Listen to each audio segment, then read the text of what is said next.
Welcome to the Dojo Talk Podcast. Please remove them shoes before entry. Zen Master is here, and you still have not taken off your shoes.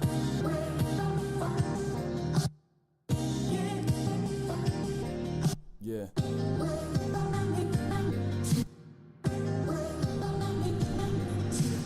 Living every day to define man's mission. Looking to the sky for divine transmission.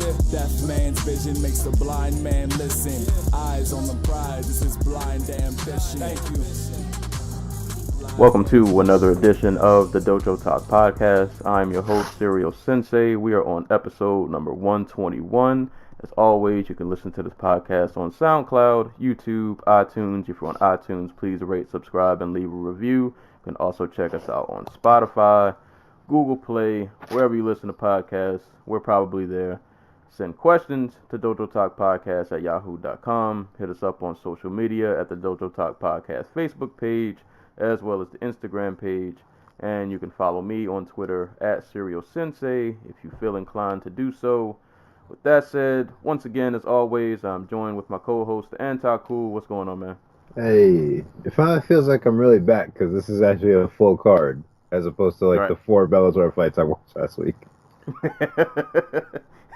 the official re-entry, yeah. And I think this one left us feeling a lot better about ourselves. Got some moral victories. I mean, I felt good last week, but no, I didn't feel so good.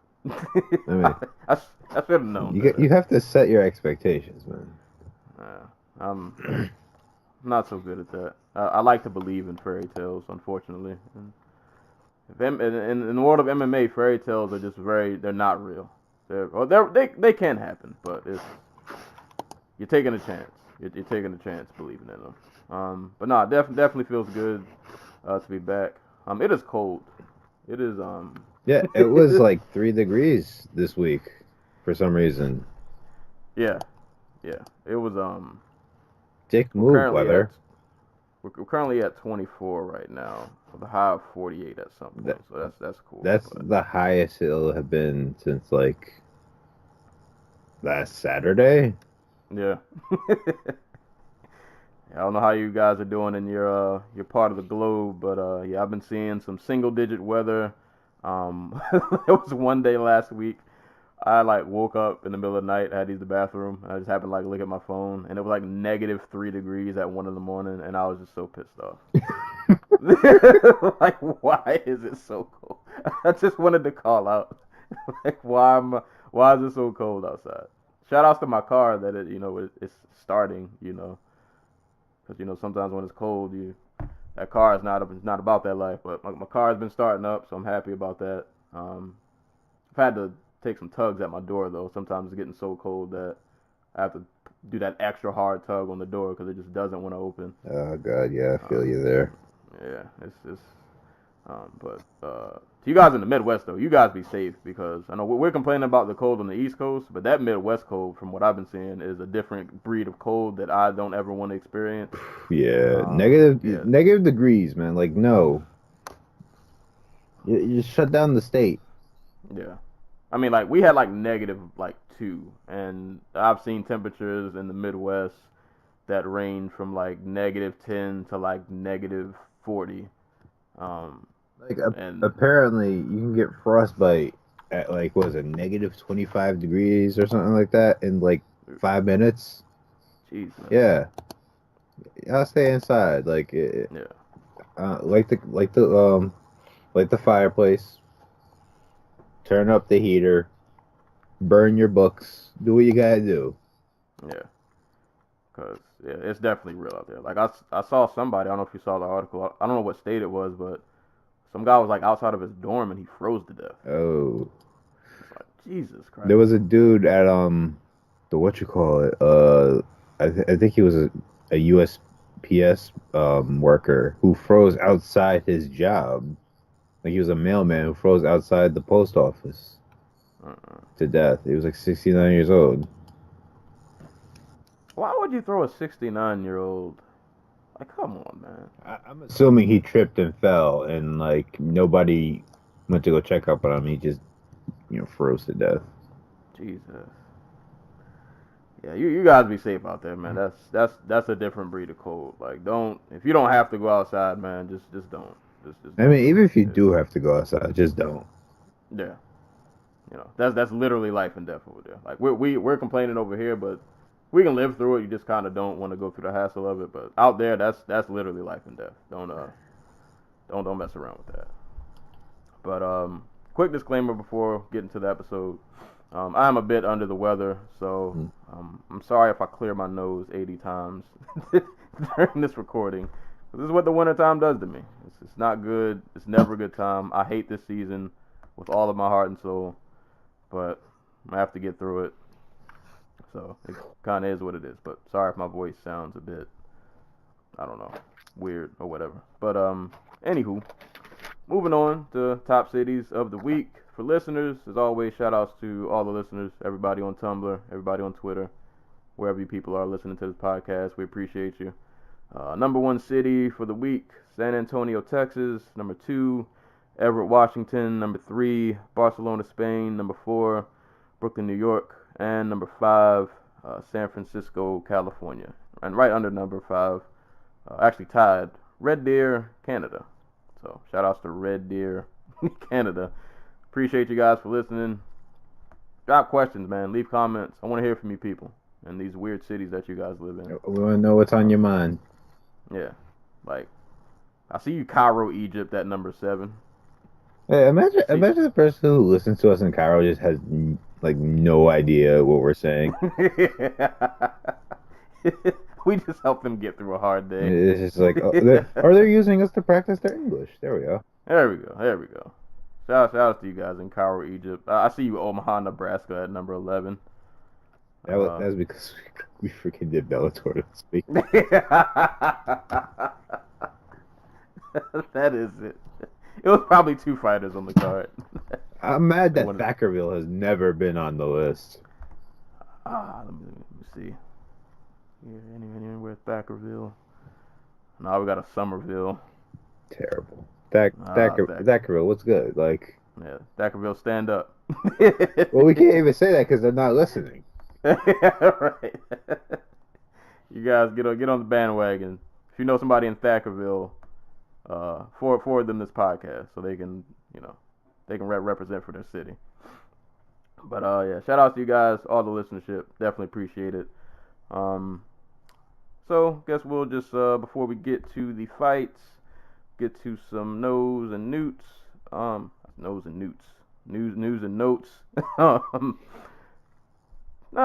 the busiest of weeks, but still some interesting happenings going on.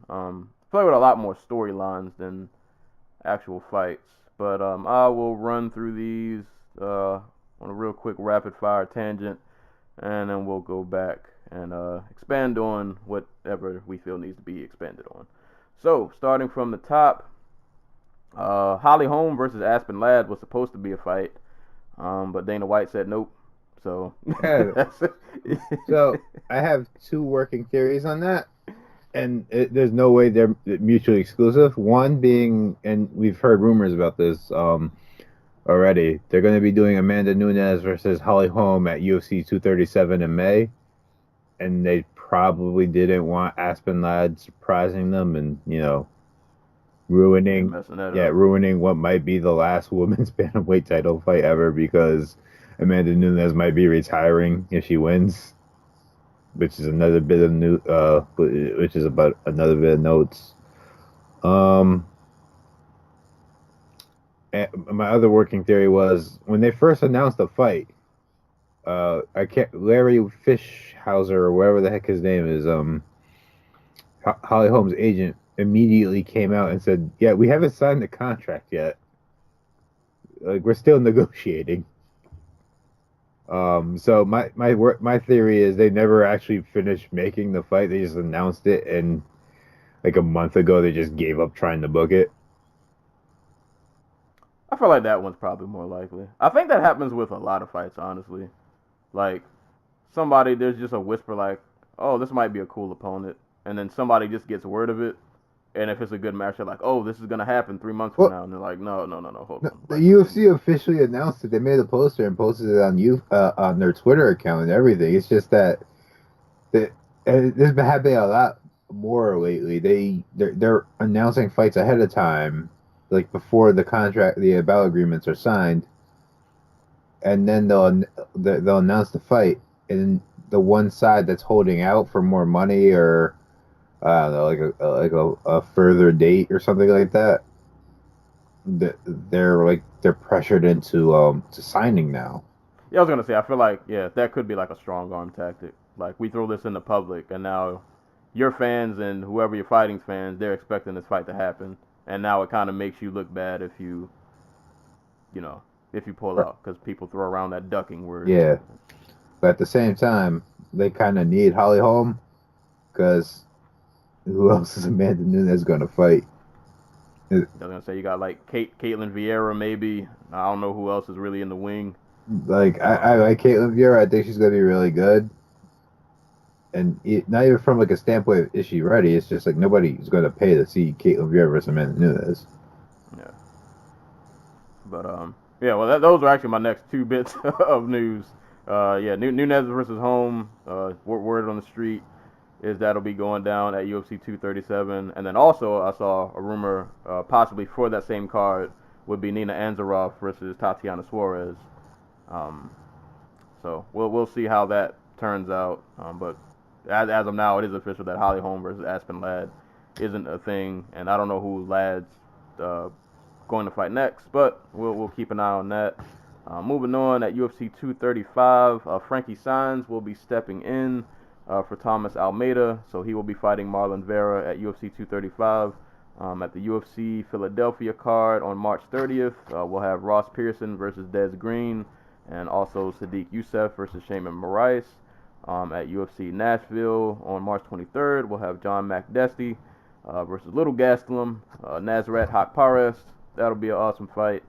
UFC London on March 16th, Joseph Duffy will be returning against Mark Diakese. At UFC London, we'll have Nathaniel Wood versus Jose Alberto Quinones. UFC Wichita on March 9th has a little trio of fights announced. Nico Price versus Tim Means, Matt Schnell versus Luis Smolka, and Alex Morono versus Zach Otto. And the next bit of fights or news for the UFC, not actual fights, just a few storylines going on out there. Artem Lobov, he's out of here. After going 2-5 in the UFC, he has been given the white box or the pink slip, whatever you want to call it. But he's expressed interest in fighting in like Bellator, maybe even boxing, one, rising. He'll find a job, I'm pretty sure. Yeah, like he works. It seems like he works like he's taken fights for free before. Like people like that type of crap, and well, not people, promoters like that, and like he better for better or worse, he's got all this like he's got all this attention on him. Yeah. So I feel like guys like him will always have a job, no matter what his record says. He's just gonna go in there and just kind of throw hands. yeah. So somebody somewhere will pay to throw him on a card somewhere. So we'll see where he ends up. And the results of our brawl around the world from last year involving Habib and Conor, that has come to a close. So Habib has been suspended for 9 months. He has been fined $500,000, but his suspension can be reduced to 6 months if he agrees to film a PSA delivering an anti-bullying message. So look out for the Habib PSA coming to, I don't know, cable. I don't know. I don't know where this is showing up at if he does it, but you know, look out for that. And McGregor was suspended for 6 months and fined $50,000. So those are results of the brawl, the results of Habib jumping off a cage and about to kill Dylan Danis, and all of that madness that happened. Continuing the news with the UFC, brother John Jones, he's always in a headline somewhere. His quote-unquote abnormal drug test is just a continuing theme. He has some samples collected from VADA on January 6th and 7th. I guess they were like the same amount, the picogram or whatever of the Turnaball, whatever substance. I don't know what he takes, but it's still in his system. But they're not waving any flags, no foul play, and he's been granted a conditional one fight license, so he can defend his belt against Anthony Smith. At this point, are we just going to accept John's test and are we just going to look the other way? Yep. Is that what we're going to do? Yeah, I mean, at this point, man, like, I don't know. I don't know what you guys want from me. I don't know what to tell you. I don't. I have no like moral high ground to stand on. Like, this is just going to be a thing now because it's just a thing. Is it right? Probably not. But it's John Jones, man. Like, shrugs. I don't really know what else. I have no great speech to give you to combat this. This is just gonna be a thing because he's John Jones and he can just kind of do this. So, but moving down the news, on to Ryzen. They will have events on April 21st, July 28th, August 18th. They'll have a card in October, but there is no date announced for that card. And then, as always, they'll have cards on December 29th and on the December 31st. More importantly, Ryzen 15 has a few fight announcements lined up, and it features some Bellator folk. Actually, some former UFC fighters also. King Mo, he'll be coming over. He'll be fighting Jiri Prochaska. Kyoji Horiguchi will be fighting Ben Wynn, so glad to see Ben Wynn post. Got a job. Yeah, got a job, man. So that's always good to see. He's out here, and you go from being out of the UFC to fighting Horiguchi.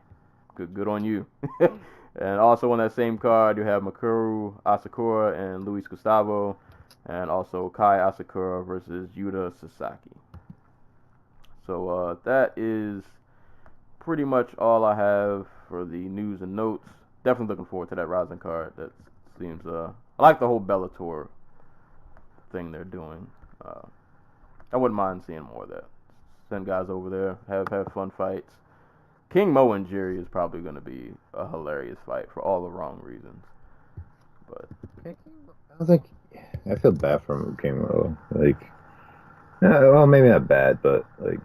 It seems pretty clear at this point he just can't take a punch anymore. Or at least a really clean punch. Like, he got dropped by Phil Davis.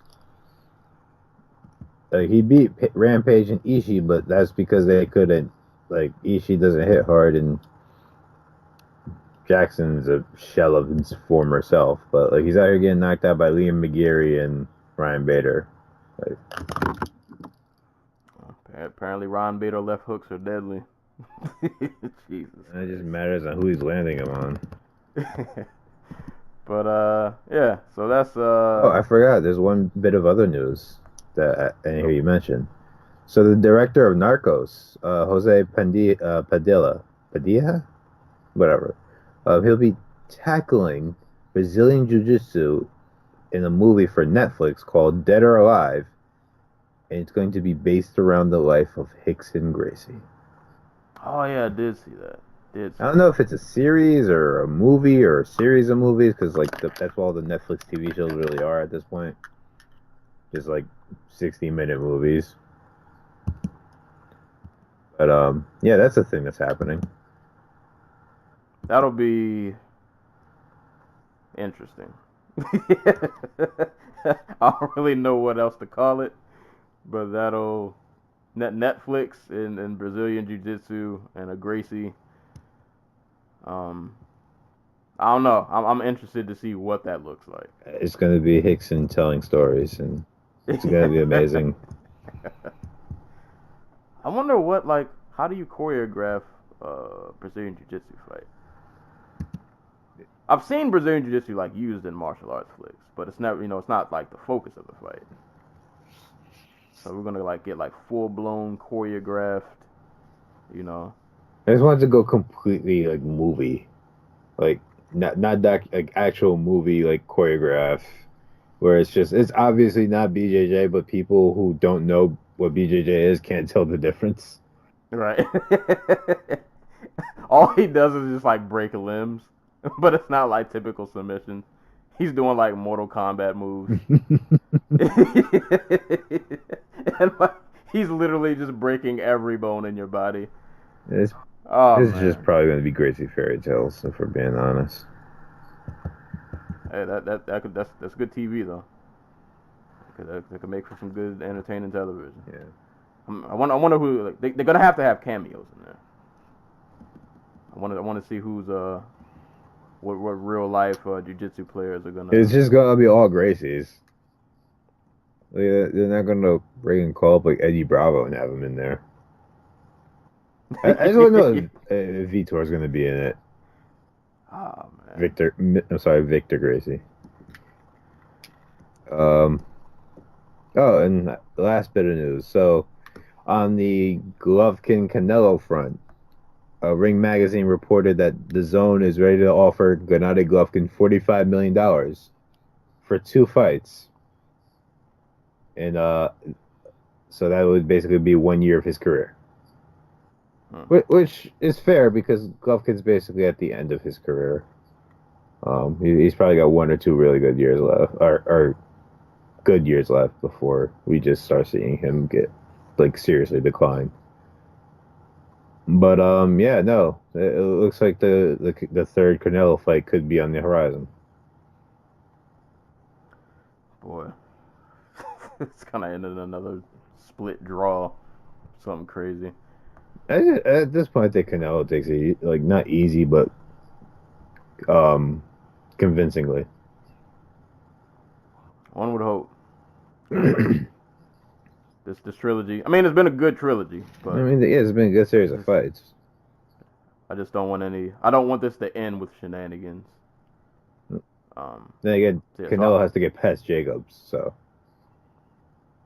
Oh yeah, that's the thing too. Yep. I don't think we mentioned that before. Yeah, that's a fight too. That's the thing that's happening. If he does it, if he gets past Jacobs and then gets past Golovkin like fair, he's fighter of the year. We'll see. So plenty of fights on the horizon. A lot going down. Before we get to the UFC card, I just want to quickly mention Glory 63 because they had a card that went down. I think it was on the 1st. I didn't get a chance to watch a lot of this card. I caught like some of the prelims. So most of what I'm reading is just, kind of just results. I didn't really see a lot of these. But I figured it was worth a mention. Pechman. I always mess up the Thai names. Forgive me. Pechpan Mrong Kiat Mukau defeated Serhai Adamchuk via unanimous decision for the featherweight title. Judging by the scores, 50-45 all the way across. So, guessing that was a slacking of sorts. But Kiat Mukau is a beast. So go watch that. Oh, and also mention them. I think I saw that Glory's cards from now on, I think, are just going to be on Fight Pass. I don't think they're doing the ESPN thing anymore. I feel like I read that somewhere. But this card was all on Fight Pass. So, but yeah, he defended his featherweight title. Troy Jones defeated Omari Bird via unanimous decision. Richard Abraham defeated Charles Rodriguez via unanimous decision. Wenshin Zhang defeated Laurent Nelson via split decision. And Jason Wilness defeated Jacob Rodriguez via TKO by leg kicks. But the one fight, or 2 fights I want to mention, one fight that I did get to watch, Cole Lee versus Savin Kesa Sam. Sorry, I'm probably butchering that name. That was a pretty awesome prelim fight. Go check that out. Just lots of back and forth violence that was on their prelims. And I hope I'm mentioning the right fight. Oh yeah, that's definitely it. I didn't watch this fight, but I'm hearing good things about this gentleman named Abraham Vidalis, who defeated Dimitri Avi by TKO. I didn't see the fight, but word on the street is that this guy looks really, really good, and they're saying that he could be potential, maybe like that next it guy, potentially in Glory. So Abraham Vidalis. So give him a look. I'll have to go back and check this card out. But that was Glory 63. From the fights that I did get to see, it looked like a pretty entertaining card. So if you have Fight Pass, go give that a look. And I'll let you talk. Well, I guess you probably saw more of the Kovalev. Well, I know neither one of us watched the main event, but Yeah. Apparently, it was a watch for Kovalev, and Alvarez looked bad. So, yeah. So Sergey Kovalev beat is it Alidier. God, I suck at Spanish. Alidier, I guess. Alidier, Alvarez, yeah. Yeah, and regained the WBO title. Whack. Also on that card, the Teofimo Lopez. Yes. Knocked out Diego Magdaleno. I'm tempted to look at the video, but I'm going to read the other results. Oscar Valdez defeated Carmine Tomasson. And is that the only other fight? Richard called me to knock Isa Chaniev out in, I believe, the second round. In the fight, Max Kellerman just went to freaking ham on Lawrence Cole, the referee for the bout, because he should have stopped the fight in the first round. And he just called out Lawrence Cole, called out the Texas State Athletic Commission. But it probably the best. It's probably it seems like Max Kellerman's getting more of getting a lot more leeway to speak his mind on ESPN. More than he did on HBO anyway. So he just going. So he went the fuck off on them. Hey man, you gotta have one loose. He was on his game, for the parts of the card I saw. So, shouts to Max Kellerman. Yeah. So go back, watch some kickboxing, watch some boxing. People getting punched and kicked everywhere. So go back and check it out. But yeah, so that brings us on to the main event of the evening. UFC Fight Night. What was it, 144? We're not doing that no more. We're just doing fighter names. Yeah. Fighter names, and that's it. Maybe if you want, we can do platform plus fighter names, but we're not numbering shit anymore because it gets too confusing. ESPN, UFC on ESPN plus Fight Night. God damn it. Two. What? Yeah, it's a lot. Yeah, it's a lot. They got to figure out a more uniform way to say these, but they have it listed as UFC on ESPN plus 2. Assuncao versus Moraes 2. It's very low. UFC Fight Night, Assuncao versus Moraes 2. There we go. That's a lot better. But that card happened last night. We're recording this Sunday morning. So that card happened last night over in Brazil. Obviously headlined by Moraes, Marlon Moraes, and Rafael Assuncao. This was a rematch of a fight that happened. Was this last year or the year before last? 2017. Yeah, 2017. Really close fight. The first time they matched up, Moraes ended up dropping a split decision. Since then, Moraes has pretty much been on a tear, and that tear has continued. This rematch did not need all of the allotted time. Moraes got it done in 1 round. If you add up how much time Moraes has been in the cage for his last 5 fights, I think it's exactly 5 minutes. Yeah. Or not 5 fights. I'm sorry, 3 fights. Yeah, he's been getting guys in and out of there. It just seems like to Assuncao credit, and we've said this about Assuncao before. That's a tough fight for a debut. Assuncao doesn't get the accolades or the praise or the recognition. But he's been a top bantamweight pretty much since forever. He just doesn't get any of the praise that should come with that. Or the title shots. So, yeah, right. Or the title shots. So that's a tough debut fight. So to drop a fight to Assuncao in your first fight, I don't think is not anything to be ashamed of. And it just seems like the more Moraes fought in the UFC, he just kind of got more comfortable.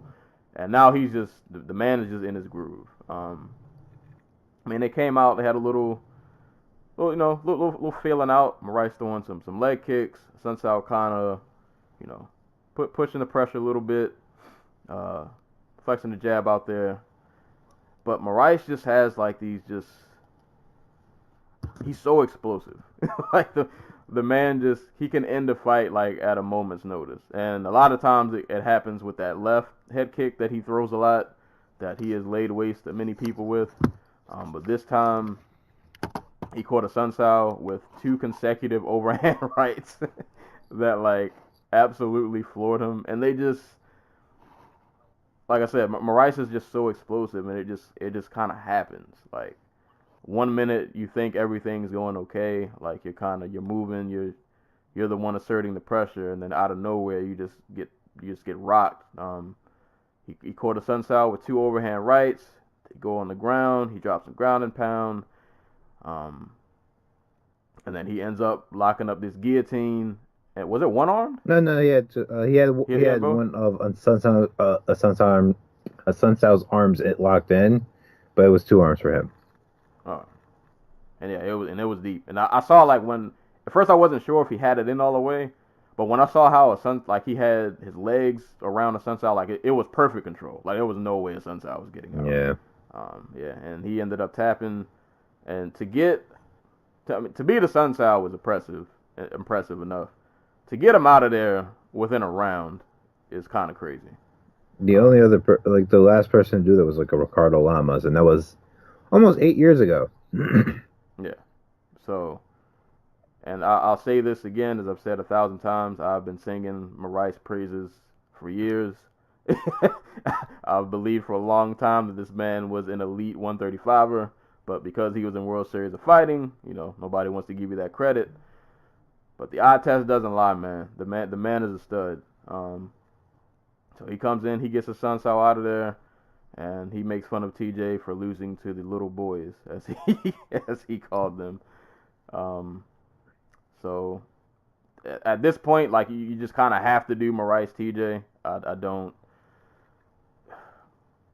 I hope they, please UFC, don't do Cejudo TJ rematch. Don't do that to me. Please let Moraes get his title shot. Like he's winning fights, he's finishing people, he's doing it pretty quickly. I don't know what else really he can do. Give the man his title shot, and I think he's gonna take the belt. But aside from that, like give the man his title shot. Really, you could have said that about both of these fighters, because Assuncao should have gotten a title shot like 80,000 times. And Assuncao was 11-1 at bantamweight before this fight. Yeah. With a win over TJ Dillashaw. Yeah. And you never even heard his name mentioned. Dana White, after his last fight, Assuncao's last fight, was like, this kid has to work for a title shot. And he was gone for a year and blah, blah. Like, he's lost once in 7 years prior to this fight. How ridiculous is that? And the thing is, like, with this loss, especially losing it, like, it was a pretty, like, one-sided, well, not really a ton happened, but you lost so quickly. You got to think, like, unless it's, like, an emergency situation and somebody gets injured and they need a replacement, I don't imagine them giving him a title shot. Then now he's really not going to get one, like, anytime soon. Yeah. But that's how the UFC cookie crumbles, unfortunately. But yeah, how'd you feel about this fight? Well, I'm in agreement with you. It was pretty clear that he was just Moraes was just way more comfortable than he was in the first fight. Like in the first fight, he was biting on feints that were ridiculously half-assed. And he still arguably won that fight. That's the crazy part to me. Like he was throwing a lot of bad strikes, a lot of wasted movement. So, but here, like the finishing sequence was him. He missed on an uppercut hook combination, I believe it was, and then just instead of giving Assuncao space to reset, he was just like, fuck it, turned into him, and threw 2 overhand rights.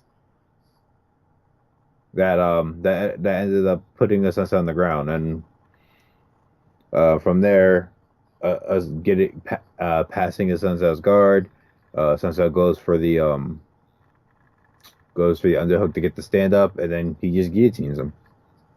And Assuncao was tapping before the final tap with the other hand. He was tapping on the inside of his, like, because one of his arms was trapped between Moraes' legs, and you can see him tapping, but like I guess nobody noticed, so he had to pull one arm out to get the tap in. So Yeah. Point being, we don't see a Assuncao really get handled like that often. ever. So yeah, that's not that's not a normal thing that happens. So man, like I don't know why this randomly made me think of this. Like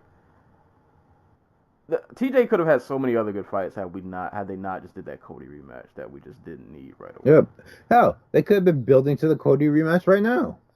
Right. Instead, Cody Garbrandt's about to go fight Pedro Munoz and might actually lose.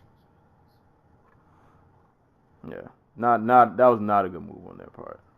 Like I get it, rivalry, press conferences, they hate each other, all that good stuff, but that was not the move. Cuz this division is just it's built up a lot, man. There's so many good opponents now and at bantamweight that is you can't pass up on people. That's what blows my mind about the UFC is like they find ways even in their most talent-rich divisions to still hold things up. Like why is there a logjam at lightweight when everybody's a title contender? Like this just doesn't make sense. But that's a whole nother rant for another day. But Marlon Moraes, man, the dude is a stud. Give the man his title shot. I think he's done more than enough to earn it. And outside of TJ, he is clearly the best bantamweight on the planet. We honestly don't know what TJ Dillashaw is going to look like at bantamweight. Like getting knocked out, eating like 70 unprotected shots to the head after having to cut down to like 125. Like that cut for Barao is what killed his career more than the TJ schlubbing. It's just like those piled together just made it terrible. Like the good part for TJ is that like it wasn't as prolonged, but like we still don't know what he looks like back at 135. Yeah, I just think not to get too far ahead. I just think Moraes has so much in the tool shed to use. He's extremely well rounded. Like we only see a lot of his striking in the UFC thus far, but he's a really well rounded fighter, and I just think he's gonna have a lot for TJ. And I think that just that power, if he catches TJ, he's gonna put him out, in my opinion. But we'll see how that all plays out. But congrats to Moraes. This fight warmed my heart. I like Assuncao, but I've been pulling for Moraes for a very long time, and I feel validated in my hype that he's put himself pretty much in a title shot position. But with that being said, the co-main event, which is kind of the main event, this is like the moral main It would have event. been the main event if Jose Aldo decided he didn't want to fight 5 rounds. Yeah, that is true. But man, Jose Aldo, Renato Moicano. Oh boy, you're gonna talk about a fight that just makes you feel good inside. But I'll preface all this by saying, there's no hate towards Moicano. Great fighter, love watching him fight. Looking forward to whatever he does next. But Aldo is just one of those guys that since forever, it's just like I don't pick against him. Like he's just I'll stubbornly root for him even in fights I'm not sure if he'll win, but he's just like that guy for me that I have to just pull for him because he's been that dude for so long. And I said this before. I even with his losses to Holloway, I think he may have lost a step, maybe a slight step, but he has a lot more in the tank than I think people are giving him credit. Oh yeah, like I saw people Yeah. like I understand where I understand the worry for like people who are fans of Jose Aldo, like myself. When it comes to like okay, like We've seen him get knocked out like 3 times now. He's fighting a young dude who's a really good striker, who has a really good skill set, who's longer than him. Just bigger overall, actually, not just longer. And who's coming off like a really good streak. But unlike Max Holloway, Conor McGregor, Moicano's not really aggressive. Like he's not going to take air out of. He's not going to force Aldo into making mistakes, and he's not going to bite on every mistake Aldo makes. He's a much more flowy fighter, like a laid back counter puncher. That's how he's made his money up to this point. But that's not gonna work on Aldo because if you just stand in space with Aldo, you're giving him time to read you, and that's all he needs. And halfway through the first round, he just realized, oh, every time I move to the inside, he goes to the high guard and tries to run away. So I'm just going to attack this like 3 feet of torso that this man has. And I'm just going to punch him as hard as I can every single time. And it kept working. Yeah, I was worried at first because the fight started off so slow, and I was like, oh, what if he just like clips Aldo with something crazy on like a counter? But Aldo still has like those fast twitch. I don't know, like, had this fight gone longer, like let's say this was a 5 round, if he could have like kept, because I feel like a lot of Aldo's game kind of relies on like how fast and just he can get out of the way so quick and return fire so quick. Like it was a really quick moment where like he slipped something from Moicano and returned back, and it wasn't like a flash. It was like a split second. No, dude is still quick as shit. Yeah, it's kind of wild how fast his reaction time is. But yeah, like the first round was just kind of a feel out kind of technical for like the first half of it, but I like although like the leg kicks were coming back. I mean, not like not like Faber-esque, but he was throwing them. I was just happy to see them, and like I said, quick twitch on the reaction time. Like you said, body shots. Just the man puts 110% if he's hitting you in the torso. He's trying to kill you. So I just really love the fact that like, and we've seen a little bit of this since like he lost to McGregor. Like although without the title, it's just such a more daring but more relaxed. You know what I mean? Like he used to fight like he was sprung, like a spring. Like he was just like. Just wet, like always, like really tense. Now he's just flowing. Like he's just out there, like reading and flowing, and it's really cool to see. I wonder if like, cause you hear this a lot with like, GSP mentioned this a lot in his career. Like when you've been a champ for so long, because although for all the crap, I don't know where the Aldo hate ever comes from, but. Like, Aldo was a dominant champ for a very, very, very, very, very long time. And after fighting just for that long and being undefeated, like, that's just a lot of pressure to just go out and perform and be flawless, like, every night. Right. And I almost think that, like, him losing, it's not a good thing, but it's, like, a good thing. Because it's like, okay, I've kind of got this pressure, it's kind of gone now. Like, I'm not champ anymore. Now I can just have fun. Like, I can just go out there and just do whatever. And because you watch, like, his fights, even his dominant fights he had when he was champ, like the Frankie fight, especially the second one, where, like, he tooled Frankie in that fight. Yeah. But even in that fight, I never felt like he was really, I don't know the word to say. Like, I didn't feel like he was, like, really going for a finish. It was more so like, I'm just going to school you because I don't really think you can touch me. But in these, like, recent string of fights, it seems like he's going for it. Like, if I smell blood, I'm pouncing and I'm trying to get you out of there. And I feel like we haven't seen that Aldo in a while. Yeah. Because a lot of his fights were dominant, but he was just kind of like, it's like a dominant coast, if that even makes sense. Now it's just like, yeah, I'm killing you now. Because that second round, it was like a light switch flicked. He's like, I don't get that championship money anymore, so I gotta get my bonuses when I can. Right. And that second round, the man just kicked it up to another notch. And that last combination was like body shot, left, right, left. The man just threw like a 80 punch combination. Moicano stumbling all over the place. Like it was, and like at one point, like Moicano like turned around and like kind of ran towards the other direction, and Aldo just like an animal, just running towards him. You're not getting away from me. I'm killing you before you get out of here, and just unloads on Moicano. Then he hops the fence. Yeah, and security needs to be on standby as soon as he wins, because boy, he goes straight for the fence. And that leap he took was an impressive jump that he took from the cage to the fans. But nah, man, this if you're an Aldo fan, this fight just warmed your heart. Like it was everything you loved about Aldo was just in this fight, and the fact that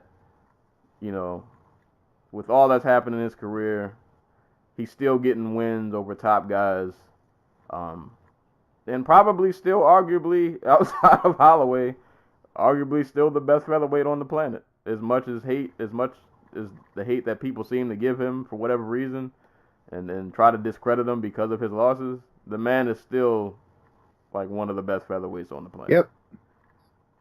Dude is like legit. Like he's legitimately one of the most skilled fighters ever. But I don't hold the Max Holloway losses against him or the McGregor loss. It's just he's really, really good. I wonder with this fight now, because of like how good he Dude, is. that was a Khabib style jump too. Right. I wonder though with this win. So, do you? Because I feel like he's kind of in an interesting position. Because you would have thought that the way people talked about him after the Holloway fights, like that he was just done. Now he's here. He's still getting wins over top guys. Do you throw him to like, or do you match him up against like a Volkanovski or like an Ortega and risk the possibility that he gets one of your young guys out of there? I'm sorry, you cut out before you mentioned the Volkanovski Ortega fight. What was the first option? Yeah, well, no, that was it. I was gonna say like, do you throw him against like a Volkanovski or an Ortega and have the risk that Volkanovski is on the rise, or Ortega he's pretty much up there in that elite echelon also. Do you throw him against either one of those guys and risk the danger that he might decapitate one of them?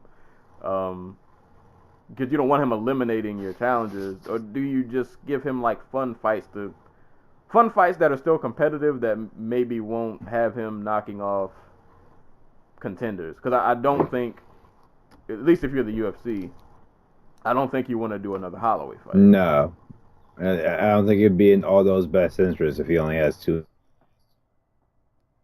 To give him another Holloway fight. Like all his best options for me are at lightweight, like, and it's Donald Cerrone, it's Anthony Pettis, and it's Conor McGregor. Like those are the three fights I want to see. Yeah, you said I forgot how many fights he on his contract. He has two more fights left. Yeah, one of them has to be a lightweight. Just one time. Just please. Just please give me that. Like I just want to see him get the opportunity. Cuz he wouldn't have fought at lightweight. Like how crazy is that? Like we're in the era of these super fight champion versus champion fights for the titles. And, like, the only reason Aldo wasn't the first champ is because the UFC said he had to give up the featherweight title. Right. To fight Anthony Pettis. Who, hindsight being 2020, I think he probably would have beat the crap out of. Yeah. And those are facts. Like, because every time I post anything Jose Aldo related on Twitter, somebody comes in with the McGregor gif. I don't know where you guys come from in your little corner of the internet. I mean, you could But post a gift yeah, of McGregor getting his ass like right. handed to him by Khabib. I just don't engage. I'm just I'm not here for it. But yeah, those are facts. Like he legit could have been double champ, and they tried to literally force his hand. And now like being the double champ is the thing, and he would have been on that wave, but the UFC didn't, for whatever reason, just didn't want to let him do it. But no, yeah, I would say with his last two fights, um, while I wouldn't mind seeing Aldo and like Ortega, just because, I would love to see him have a crack at lightweight, just because like back when the Anthony Pettis fight was just rumored to be a thing, I was really hyped for that, and then it fell through, and it just kind of quieted down after a while. But Pettis is still around here. Aldo's at the tail end of his career. Why not just let's get this before they both leave and exit. Anthony Pettis is even 30 years old, I think. Boy, and he's not. He's gotta be like 30. It might be 30 exactly. Oh, he's 32. Wow. Yeah, I would say he's gotta be. The man I thought he was like 29. Nah. He's got some fight years on him. Yeah. Especially with all those injuries. I think that's what it is. I just keep forgetting he was gone forever. With all the ACL and shoulder injuries and whatever. And like the way Pettis fought Ferguson, I want to see that Pettis against Aldo. I just want to see some blood. Just give me some nice, fun violence. And that's a fight that you can make that like at lightweight with the way Pettis is like currently positioned. I mean, we all know rankings don't matter, but like that's a fun fight that you can make. That's not clogging up any divisions. That's still a really competitive fight that people will tune in for. I feel like everybody wins. And like I said, I'd be down for seeing him fight McGregor again. Because I know like he probably, if you ask him, he'll probably say, I'm past McGregor or whatever, but he wants that one back. Yeah. And like I said this the first time, like, did we talk about that fight? Was that fight within the span of this show? Or was that forever ago? I can't even remember. I can't remember either. I think that was before this, but I think I posted it. Like, we don't really know what would happen in a rematch. Yeah, because the first one, and it's not to take away from McGregor because he starts. And it was the punch that McGregor was going to train to. It's the punch that McGregor always throws. It's not like he went out there and hit him with like a capoeira kick that we never seen him do before. This was just like he just kind of looked into it. Yeah, and although God, that replay always kills me because Aldo just didn't do himself any. When he leaped in, I was like, oh my God, he's gonna die. Like McGregor's not the guy you want to rush. Right. Like he's too accurate. You just can't do that. But yeah, please, last two fights, just go to lightweight. And I'm glad. I hope we never know. I always take retirements with a grain of salt. But I'm glad to see him ending what it seems like, assuming he doesn't come back like 8 months later and like rising or something crazy like that. He might go box. I wouldn't mind that. Hopefully doesn't take too many hits there, but I'm glad that he's ending at least his MMA career like on his own terms and still at like a relatively, in the grand scope of things, like a young age. He's only like 30. He's like 35. Not even 30. He's like early mid 30s at the most. He is 32. Oh. Aldo's been fighting professionally since he was like 16, 17, I think. Yeah, he's another guy who has he's got the fight mileage on him. But like 2 more fights in your contract, at most, probably only fighting for like another year or 2 if he sticks to his word. So I think Aldo's the dude who sticks to his word, because like you ask him about MMA, like outside of like his teammates and like a couple like UFC cards, like he doesn't know really what's going on. I just show up to fight. He really does have that kind of like attitude, like him and Holloway until really recently. Where it just seems like they don't really know what's going on in the division, let alone in like the sport. You can do that when you're that Yeah. good. Oh my God, the story about how he was going to miss weight fight, was it Jeremy Stevens or yeah, where like his coach tells him, uh, Pederneiras tells him, you know, fighters who miss weight lose their fights more often than not, which is not true, by the way. It's the exact opposite. Um, and then Aldo was like, really? Fuck. Guess I'm going back to the sauna. It's just like, wow, this man pays no attention to the sport. That's awesome.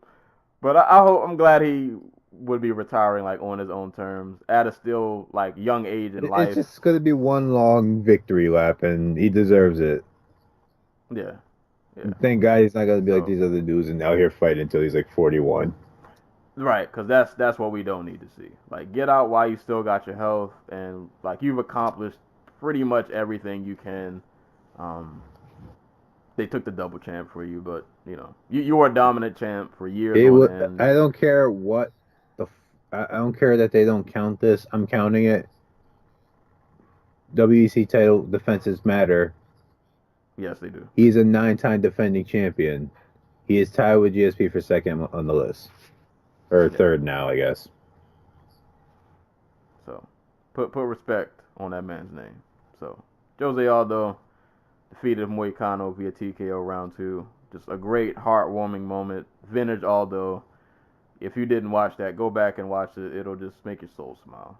It was it was such a good moment. Such a good You moment. know it won't happen, but like just throwing it out there. I'd love to see Khabib Aldo,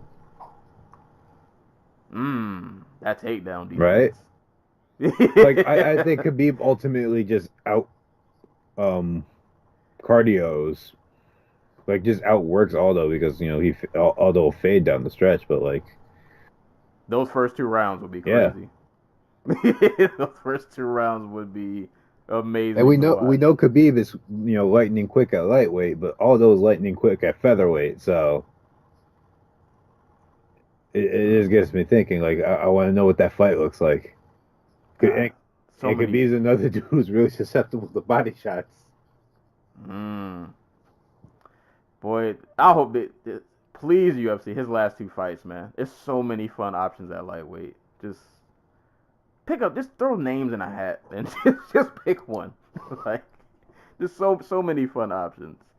Um, but moving on to other veterans of the sport who are still out here getting wins. Damian Maya against Lyman Yep. Good. God. Yeah, I like Lyman Good, man. Um, I but always have man, a soft spot in my heart for the Tiger Showman guys, but like yeah, even I saw this coming from a mile away. Like Lyman is just really bad at dictating where the fight's going to take place, like positionally in the cage. And as soon as Maya pressed forward and got him outside that little black octagon in the center of the ring cage, like you knew it was over. yeah. It was only a matter of time. It just was a question of how long. It turns out the answer was not very. Yeah, my Maya came out with his 41-year-old veteran savvy.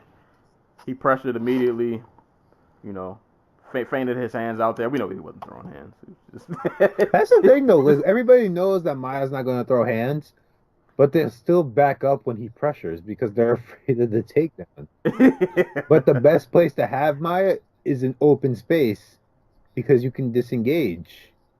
Right, but yeah, he put that pressure on him. Shoots for a single leg, and it's pretty much over Yeah, from there. Like it's just a matter of him. How long is it going to take me to get my position? How long does it just take me to get this submission yep. in? And yeah, he ended up with a rear naked choke, 2 minutes and 38 seconds into the first Standing round. too.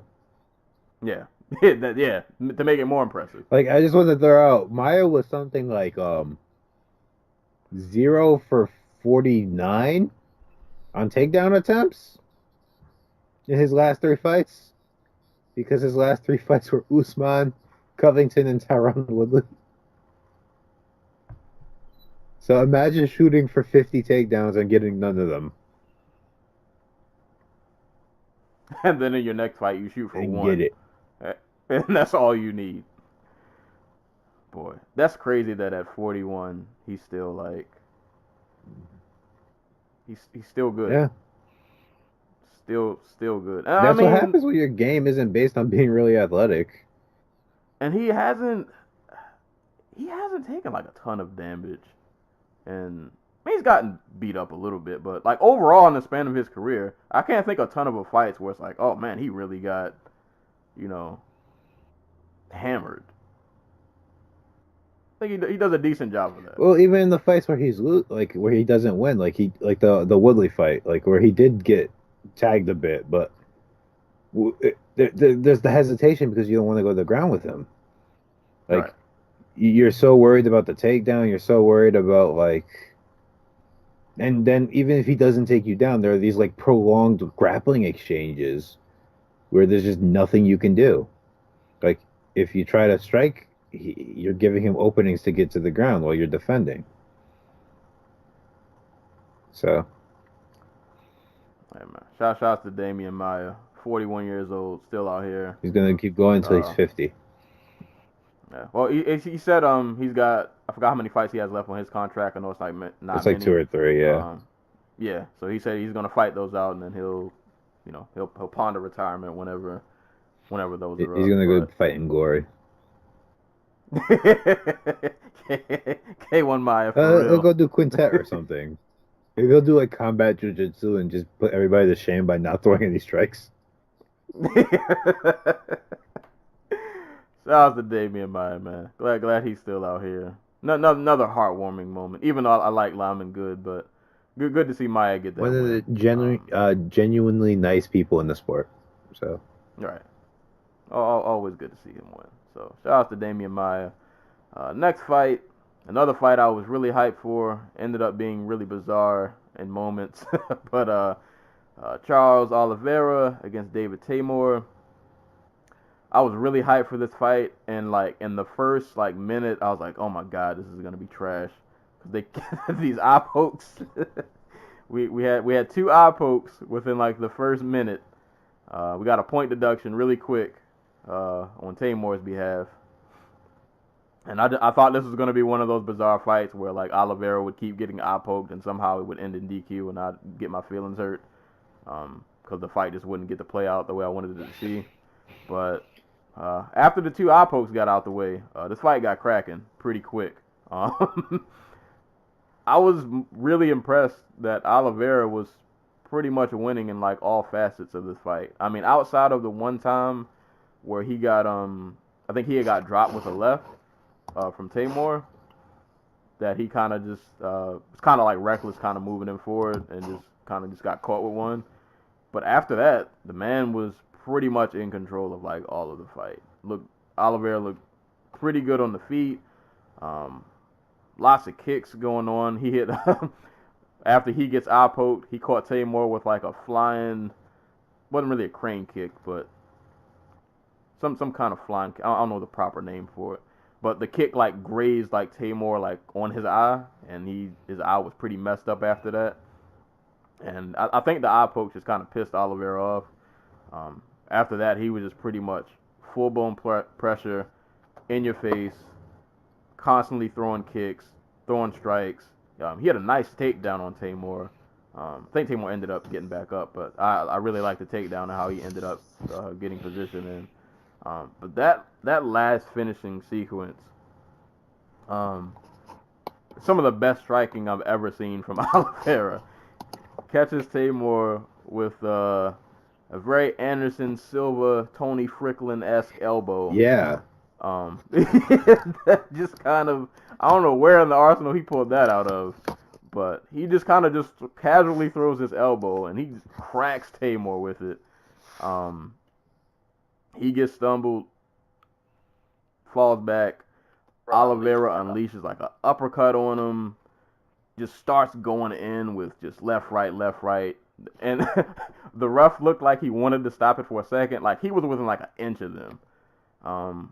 And Oliveira's unloading, and then he ends up letting the fight keep going. He kind of backs away, and Oliveira ends up after what it looks like he was going to get a TKO from strikes. He ends up extending his submission record even more. Sinks in an anaconda choke and gets a pretty nice, just really good highlight reel finish, furthering solidifying why he should just never go back to featherweight. Did he? I didn't listen. Did he call for a move back down after winning this fight? I don't think he did. Growth. He did. There we go. Yeah, right.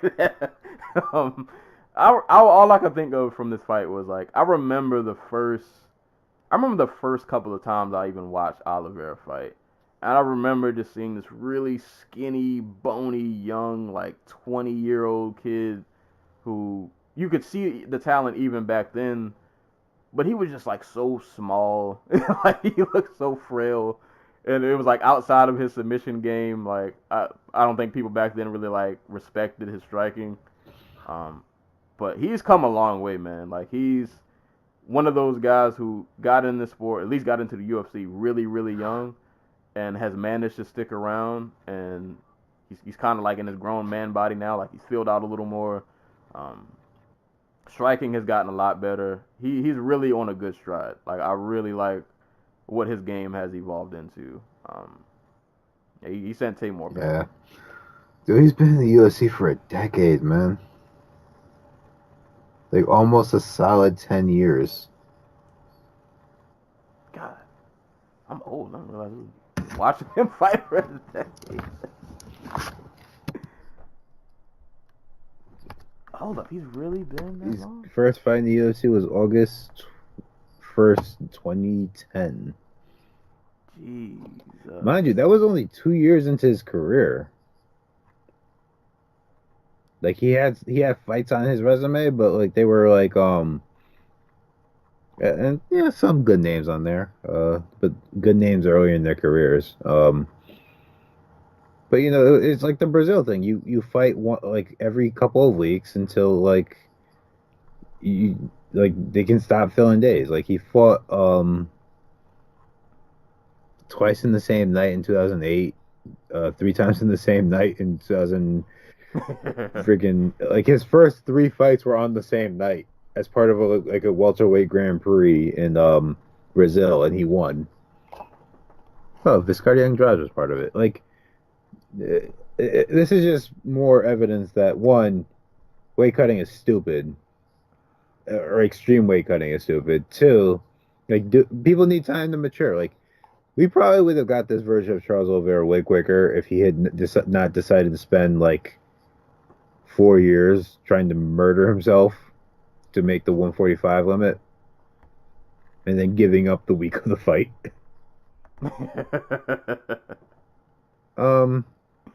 I don't know.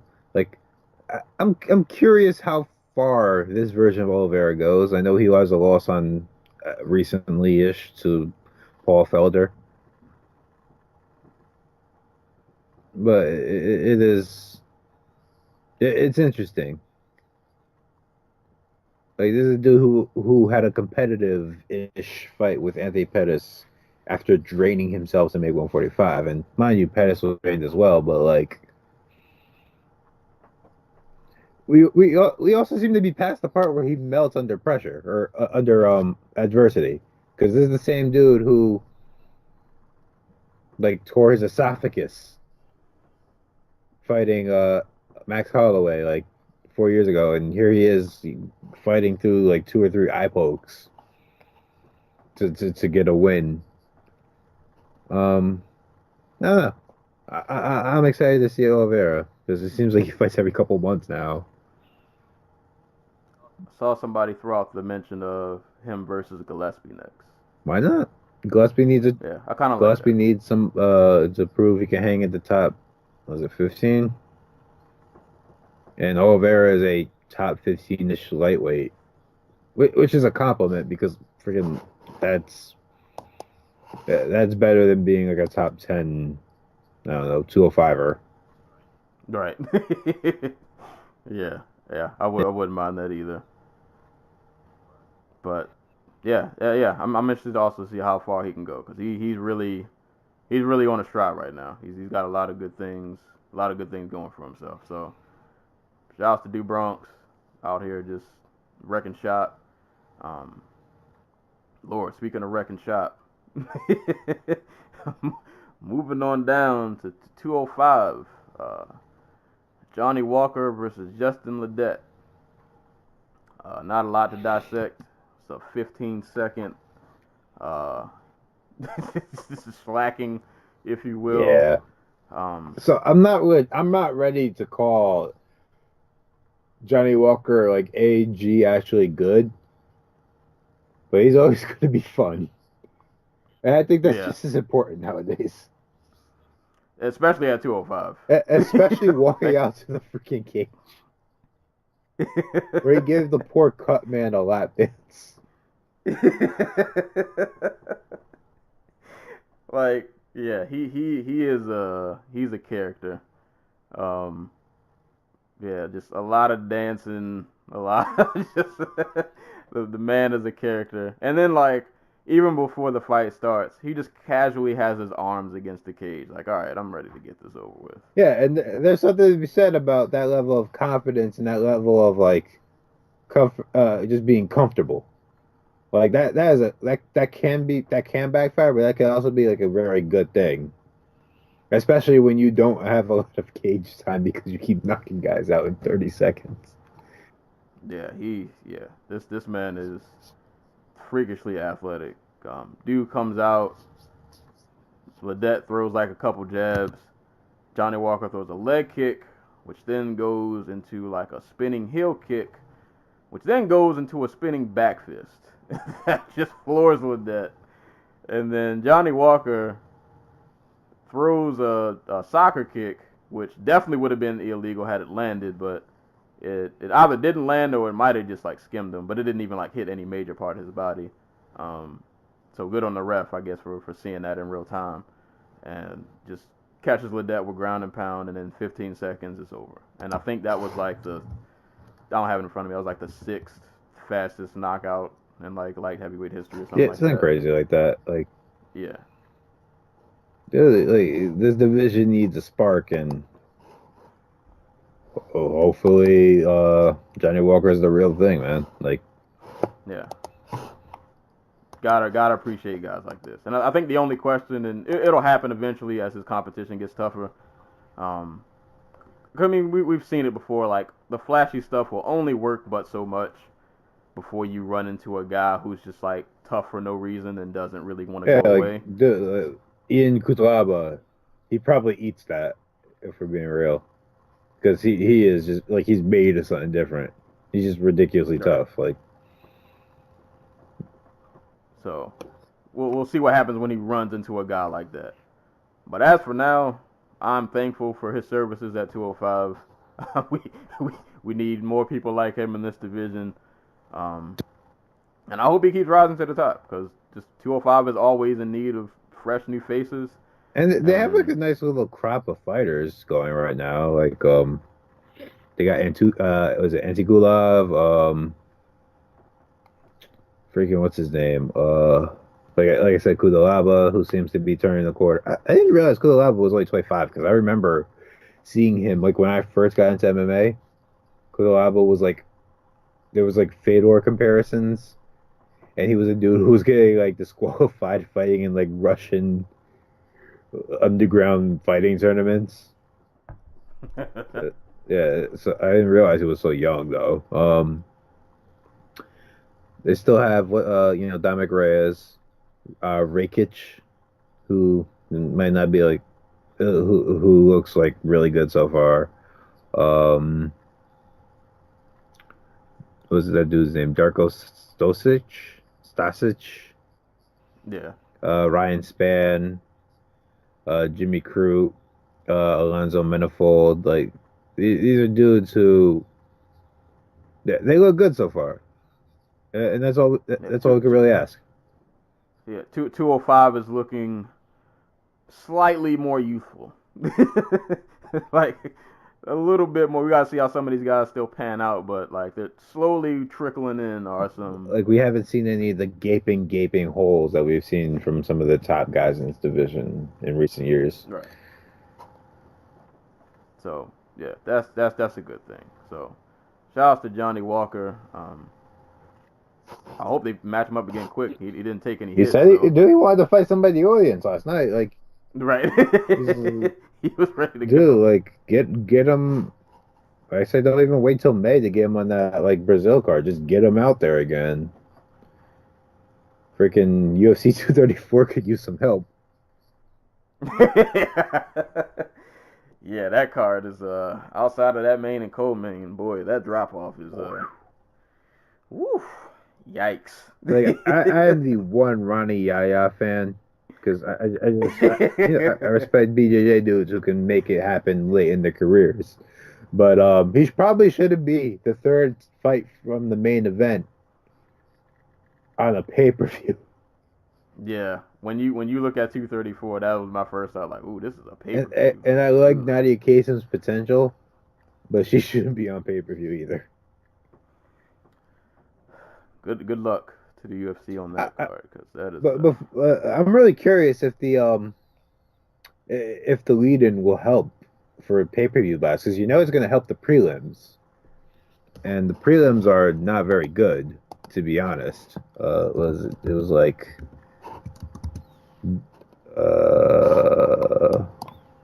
Devontae Smith versus Jung Hyun Ma is going to be like the main event of the prelims, so to speak.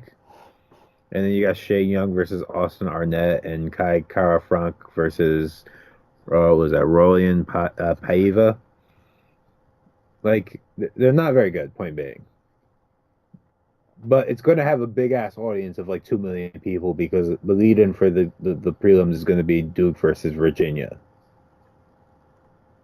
So, boy, they're gonna turn the channel right after that. but like a lot of people stick around for like the following fights. Like it's crazy. Like it's going to have like 1.5 million people tuning in from the jump. Maybe it builds, maybe it doesn't, whatever. But I think the UFC better hope like Duke wins so that like the fans will be happy and they won't turn the channel yet. But they just kind of. well, my thought process is back when they used to be on Spike, the pay-per-view numbers were just better. It's like the basement was better and everything like that. And how much was that was just people who like the numbers went down almost immediately on Fox Sports 1. Because nobody watches Fox Sports 1. It was a new channel and everything.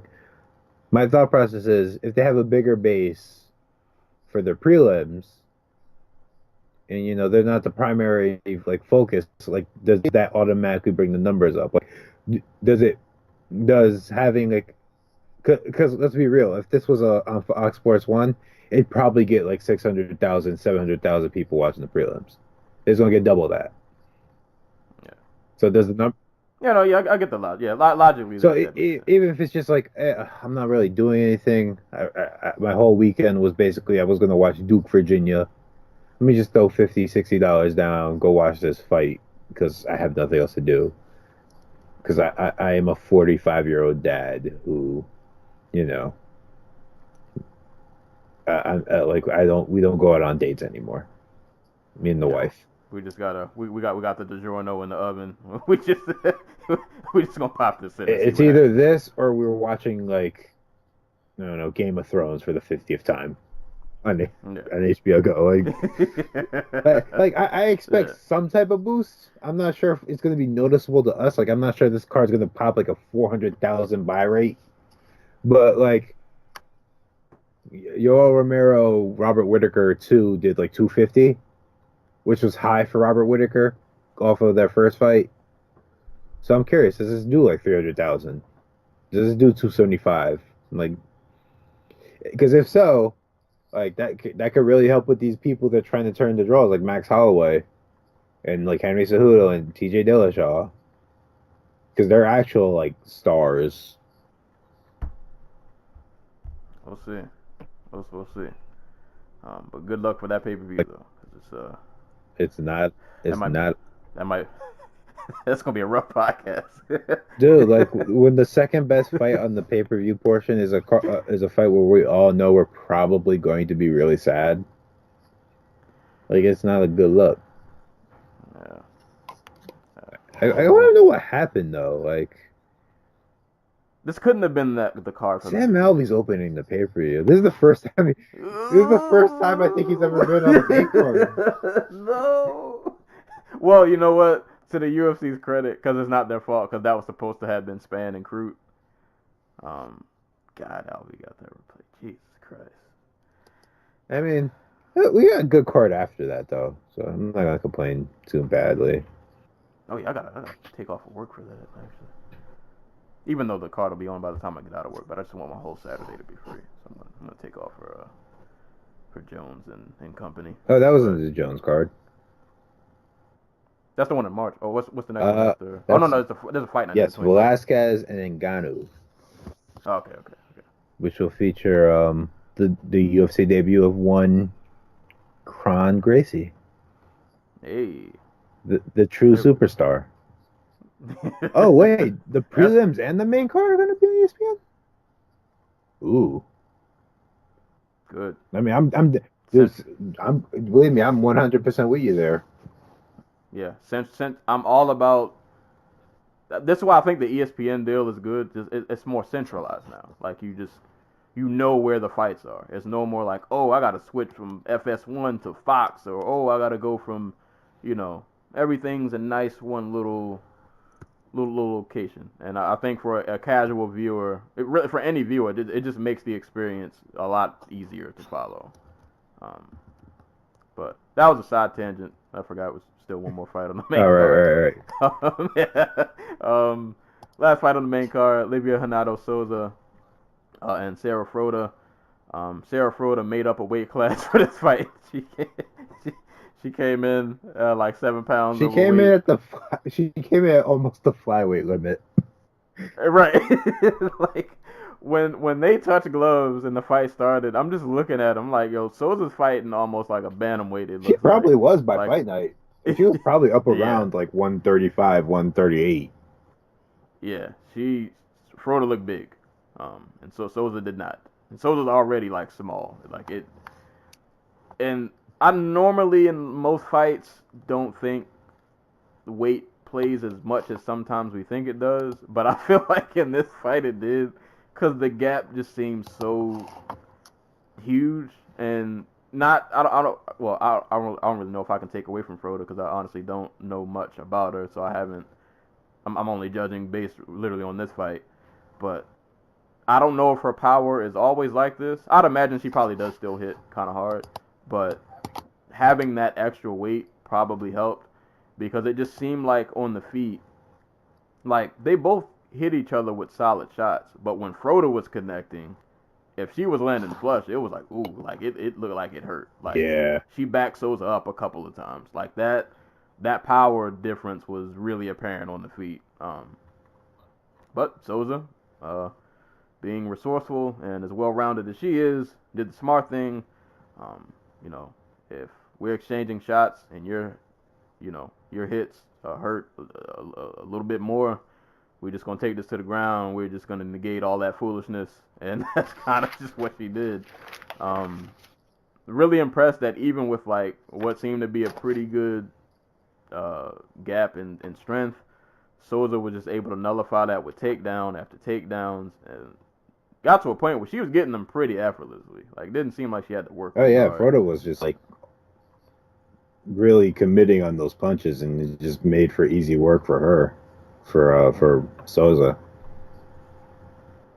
Yeah, she was getting takedown after takedown. They had some nice, exchanges on the ground, going for submissions, defending submissions, so on and so forth. And Souza was just able to withstand the flurries that she did get in anytime they were on the feet. So I think just Souza won this fight just kind of having a bit more in the arsenal. I mean, I would like to see Froda at weight to see what she looks like. Flyweight? Yeah, or that. Like there's definitely like some talent there, but coming in 7 pounds overweight, not really a good look. Yeah. Yeah, just not a good look. But I'm happy that Renata Souza got the win. I've been hyped for her ever since she got signed from Invicta. I'm interested to see how far she can go and how she'll progress. But solid win for her because she just had to overcome a lot in this fight to get a win. Pretty much fighting somebody who looked like they were like 2 weight classes above her, and she still got a split decision. So shout outs to Renata Souza. Yeah, shouts are like you said, like how many other women do we see really shoot the double leg? Like it's her, Tatiana Suarez, Rose Namajunas, like I'm drawing it, like I guess Sarah McMahon. Point being, it's not a very long list. So seeing somebody who repeatedly shoots the double leg, does it really explosively, and likes to add the trip in there is really cool to see. Yeah, a lot of tools in the Yeah. arsenal. But yeah, Froda, don't do that again. Don't be out here coming in 7 pounds overweight. Not a good look. Side note, I didn't know that apparently outside of the octagon, Souza is a rapper, and they said like Froda was in a punk band. So that was the thing. Random side note. But I want to know what Livia Hannah Souza raps about. I'd be interested too, because she could talk about like beating you up on a song and it's real. Froda definitely looked like she was in a punk band because she had like 80,000 tattoos. Them face tats, bro. Yeah, I could definitely see her in a punk band. But that rounded out the main card. I think Livia Hannah Souza is a gangster rapper. That makes sense. Guess that's where the nickname comes from. See if she's on SoundCloud. Wonder what her rap name is. But that rounds out the main card. It was an awesome main card, man. Just lots of good performances, lots of great finishes, and just ending with the way the main and the co-main event did just made everything all the better. And once again, I'll give. We didn't even mention this earlier, but like, thank God that this card started at like a reasonable time. Like, we got the main card at 8 p.m. and the fights were over about like 10:30, and that just felt amazing. And I just feel like the ESPN cards are paced so much better. Like, they don't feel so long. That could be just because they start them at an earlier time. I'm not sure, but either way, I'm thankful that these cards start at a reasonable time. We get out at a reasonable time. Like, the card was over at 10:30, and I had no idea what to do with my life. My one complaint is I saw that fucking commercial for whatever Bucks game it was coming up that played the Freaks Come Out at Night. Because I didn't catch the prelims until this morning because I went out to see with my family, and the Texas Roadhouse or wherever that we went to go eat at doesn't have internet access, which is those rolls. Yeah, those rolls, man, they were really good. But they didn't have internet access, so like my stream was like just dying, and I was just like, you know what, forget it. I'll just wait till I get home. So I when I go to watch the thing, I'm like skipping through the commercials because I have a lot of complaints about the ESPN player. Like, one, like you drag it across the thing, it doesn't show you, like it's supposed to show you what's on the screen at that second, but it just freezes on whatever was initially at the pause. Yeah, so you gotta kind of guess and hope you didn't. Yeah, it doesn't have any markers or anything like that. So I would just fast forward, and that freaking commercial would come on. And then, okay, I fast forward again, and it'd be the same commercial. Just 10 minutes later. They're like, you gonna see this He's commercial. like, you're gonna watch freaking Giannis play, and you're gonna like it. Oh, man. I didn't even know who they were playing. It was just funny. I felt like I kept seeing the that one commercial. What day is it? What day is it? Mike. I got coworkers who torture me with that because my name is Mike, so I hear that every day. I hear it on days that aren't Wednesday. Like, but that's another random side tangent. But no, main card was awesome, man. If you have ESPN Plus, they post the fights up, so go back and watch it. It was awesome, well worth it. And if you watch it, not on the live broadcast, just like doing it fight by fight, you'll get through the card pretty fast because a lot of the finishes happen pretty quick. So that's always a plus. So that was the main card. Moving on down to the ESPN Plus prelims. Some of these fights I will remember in detail. Some of them I will not. So bear with me. But first fight, headlining the ESPN Plus prelims, Marcus Perez versus Anthony Fluffy Hernandez. I'll say first for this fight is the reason all you guys should watch LFA, even though I've been slipping on my LFA for like the last couple months. But they send fun talent to UFC, and these two gentlemen are both examples of that. Yeah, man, this was just a nice, fun middleweight. Shout outs to middleweight, two guys who aren't tough dads, like they're the young guys. Not sure how old Perez is, but I'm just gonna judge by looks that they aren't tough dads. I mean, you can be a tough dad and be young. Anthony Hernandez look like he has kids, man.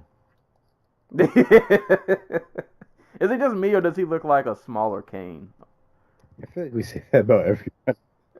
Yeah, like if Kane dropped like another like 50 pounds, he would look like Hernandez. But no, this is a nice, fun back and forth fight. Hernandez caught Perez with a nice flurry in the beginning.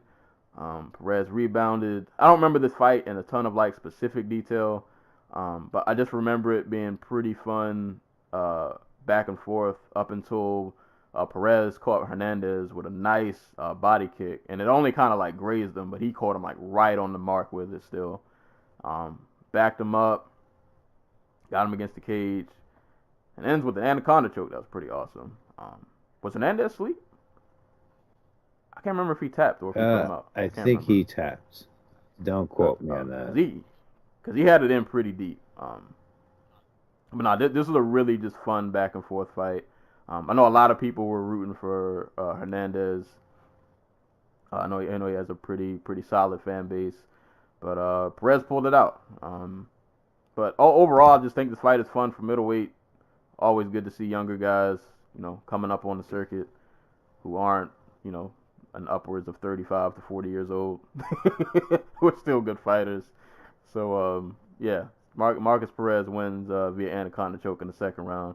But I hope to see Fluffy back. Like I said, I know he has a lot of hype around him. Tough loss, and this was his debut, I believe. Like he still had a decent performance, but body kicks, they're dangerous. So what can you do? Right. So I didn't see this next fight. Like I did, but like I didn't bother to go back and watch it. And so I just remember the first rounds being like really clinch heavy, and then Santos woke up in the third round. Yeah, next fight, Mauro Romero Barella versus Leah Santos. To be honest, that was pretty much what the fight was. Like the first two rounds was a lot of Barella just negating Santos' striking with just pushing her against the cage, not really doing anything super like significant, but just kind of controlling the fight so Santos couldn't really get anything off. And then in the third round, like Santos was better at like keeping distance, kind of moving around more. She was sticking and moving. She was landing some pretty good strikes, but just couldn't really get the finish. And she actually did a good job of shrugging off some of Barella's takedowns, but kind of didn't matter. It was kind of one of those too late moments, if you will. Random side note I thought was funny. Like Santos's like fight profile picture for that card, she just looks like one of those moms that looks at her son like, boy, you better not touch that remote. Like she just had this look on her face, like she is tired and she's not with it today. I thought that was funny. But like, just a random thing I just kind of noticed. You go back and look at the look in her fight profile, like just the way her face looked. She just has like this. It's not a smug look. I don't want to say smug, but you know the mom look when you're like about to do something you shouldn't do, and your mom looks at you like, don't you do Yeah. that. Like, yeah, she had that look on her face. But nah, but Barella just pretty much negated most of Santos' game until the third round. But Santos couldn't really close the deal, so it's kind of too little, too late. And Barella ended up taking a split decision. Yeah. Next fight. Oh, Yeah. Before we move on, can we just talk about Barella real quick? And the fact that she's suspended from competing in the country of Italy, her home country, for like 26 years because she was convicted of selling cocaine. 26 years. Yeah. Jesus. So apparently, she's like her competing is illegal or something. Like I don't know like if there's been any ramifications for her fighting in the UFC. But yeah, she was arrested in what year was it? It was like 2012. For the distribution and selling of cocaine alongside like her boyfriend. Oh, she's out here moving weight. But according to here it is. It was reported in October 19th, 2018 that Barella was free to compete in the UFC as the USADA UFC anti-doping program does not consider Barella's criminal activity a violation as is unrelated to performance enhancement. So so you can sell crack. oh yeah, you can move all the white you want. Hey man, get the trap house popping. Just don't sniff any of it and don't take steroids on the sides, and it's all good. It's all good. That's crazy. So they just casually overlook her. Just maybe it was a small amount. I don't know. That's still crazy though. I would love to hear Dana like explain that process. I mean, you could be a criminal, or like you don't. For whatever reason, USADA does not count cocaine as a performance-enhancing drug, even though we all know it is. You ever try to fight a fucking cokehead? Like you know. It's a John Jones joke in there somewhere. God. Oh boy, but Barella, she got the win. That flyweight too. Forgot to mention it's a flyweight fight. Moving on to a very violent happening. Thiago Alves and Max Griffin. I mean, I expected this fight to be violent. I just didn't think for some reason that it would go all three. Like I thought Max would find a way to get him out of there. But yeah. These two had a nice violent back and forth. Max did put that work in the first round. He gave Thiago the blues in the first round. There were just a lot of hands and feet and knees being thrown. He rocked Alves like right at the end of the round, but not enough time to go in for the finish. But to Alves' credit, in the second round, man, he came back really strong. He comes back. He's winging punches.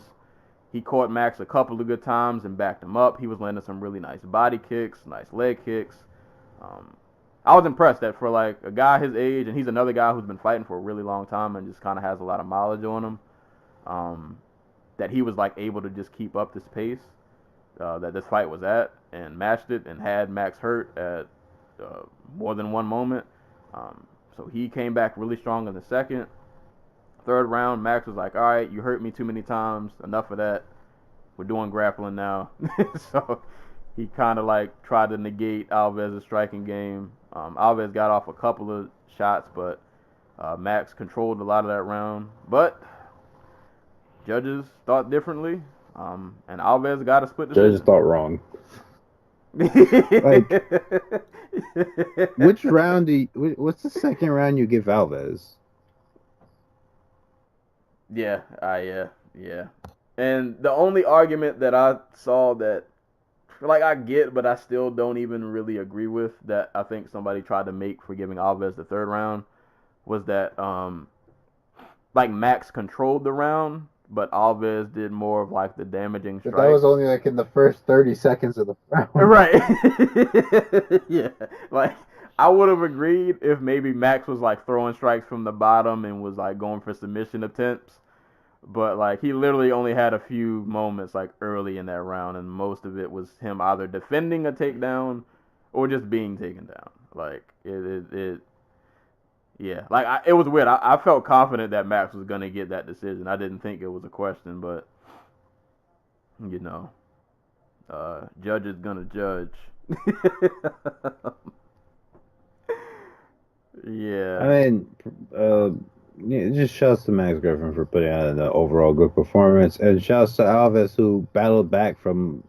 He almost got knocked out at the end of the first round.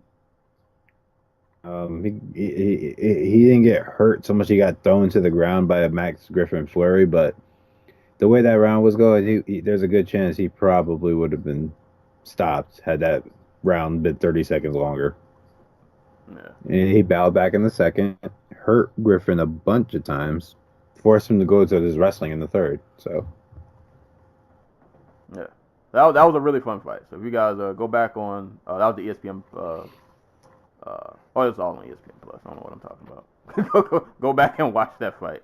Yeah, that was a nice scrap. Moving on to the heavyweights. Lord, I'm about to mess this name up. Jairzinho Rosenstruck against Junior Albini, the Diaper Man. Junior, I posted this on Twitter. Junior Albini's head to body ratio is wild. Like it doesn't make any sense. they really don't. Like it doesn't. Like if somebody sent you a picture of Albini and it was like just like his face, you would probably think like, oh, he probably is like, young guy, maybe between like 185, 190 pounds. And then you see the full body shot, and it's like, what happened? Like, where you got a head transplant? Like, this couldn't have been your original head, because it just does not match with what the rest of your body has going on. But that aside, it was kind of wild how fast the tides turned in this fight. Like the first round, and Jairzinho's background was like, dude has like 80 kickboxing fights, and in the first round he wasn't really able to get anything going. Like Albini caught him with a nice overhand right, pushing him backwards, taking him down, beating him up, going for submissions, kind of having his way with him in the first round. And then, I don't know, I guess in the second round, Jairzinho realized, like, oh, this is my debut. I probably should fight back because I want them to keep calling my phone because I need to get paid. And, like, out of nowhere, and I don't remember what happened prior to the round leading up to the point, but like out of nowhere, Jairzinho catches him. I think it was like an uppercut to a left, to a right, to a head kick, and the head kick was vicious because like I think the right or the left like dropped Albini, and the head kick caught him like flush on the way down, and he just ended Albini's life in like a split. Like the fight changed so fast. So he catches Albini with just like a deadly combination, and it's over that quick. So insert new challenger, Jairzinho Rosenstruck at heavyweight. Yeah, nice uppercut, left hook, head kick combination to get the finish there. So I feel like it's time to like, I don't want to intrude on all these coaches or whatever who are training heavyweights, but I think it's time we come to the realization that heavyweight, that once you hit the ground and you're on top, you've already won. Right? Like you're a 265-pound man and you're on top of your opponent. You don't need all this extra fancy crap. You don't need to pass guard. Maybe like get into like half guard or something. But you don't need to go to mount. You don't need to like, point being, just flatten the guy out and then do some Brock Lesnar elbows. Like 6 inches off from the head, bam, bam, bam, bam, bam, bam, bam. Because odds are they're probably not going to be able to get up. Like, when you try to pass, you are just giving an opportunity for the man below you to get up. Just accept that you don't need to do any of the fancy. Like, when you take a man, like, and when you take a man's back, try to flatten them out, like, like from the top, not from the bottom, because there was a point in the first round where Albini had Rosenstruck's back, and like he was obviously going for like a rear naked choke or something, so he drops back to to get it locked in, and Rosenstruck just explodes out. And had he been more confident on the ground, he probably would have grounded him out right there, because Albini can't fight off his back. Like, I think it's time we come to the realization that jiu-jitsu at heavyweight doesn't work the way jiu-jitsu at all the other divisions work. Just keep it simple. Especially like at this lower level of heavyweight, like it's not like neither of these guys is like a specialist, Right. you know. So it's not like a Verdun moment where you gotta possibly worry about something crazy happening. But yeah, that was funny when Rosenstruck like did that power get up. I was like, oh, he had the Derek Lewis moment where he just kind of like, all right, I'm getting up, tired of this. But, hey man, at heavyweight, you got that brute strength. You can just kind of do stuff like that as long as you got the gas tank for it. But yeah, man, shout outs to Jairzinho Rosenstruck. That was a really nice, deadly combination he landed. That sucks for Albini, man. We said it a number of times. You're winning until you're not winning anymore. And, That's especially true at heavyweight. yeah, it's the way the cookie crumbles. Next fight, featherweight, Geraldo de Freitas versus Felipe Colares. I think this was a debut for both fighters. Before we hop into this, can I just say I don't like debut fighter versus debut fighter. I know these two dudes were on like short notice, but I don't like that matchup because it's just like we have nothing to like gauge against. Like if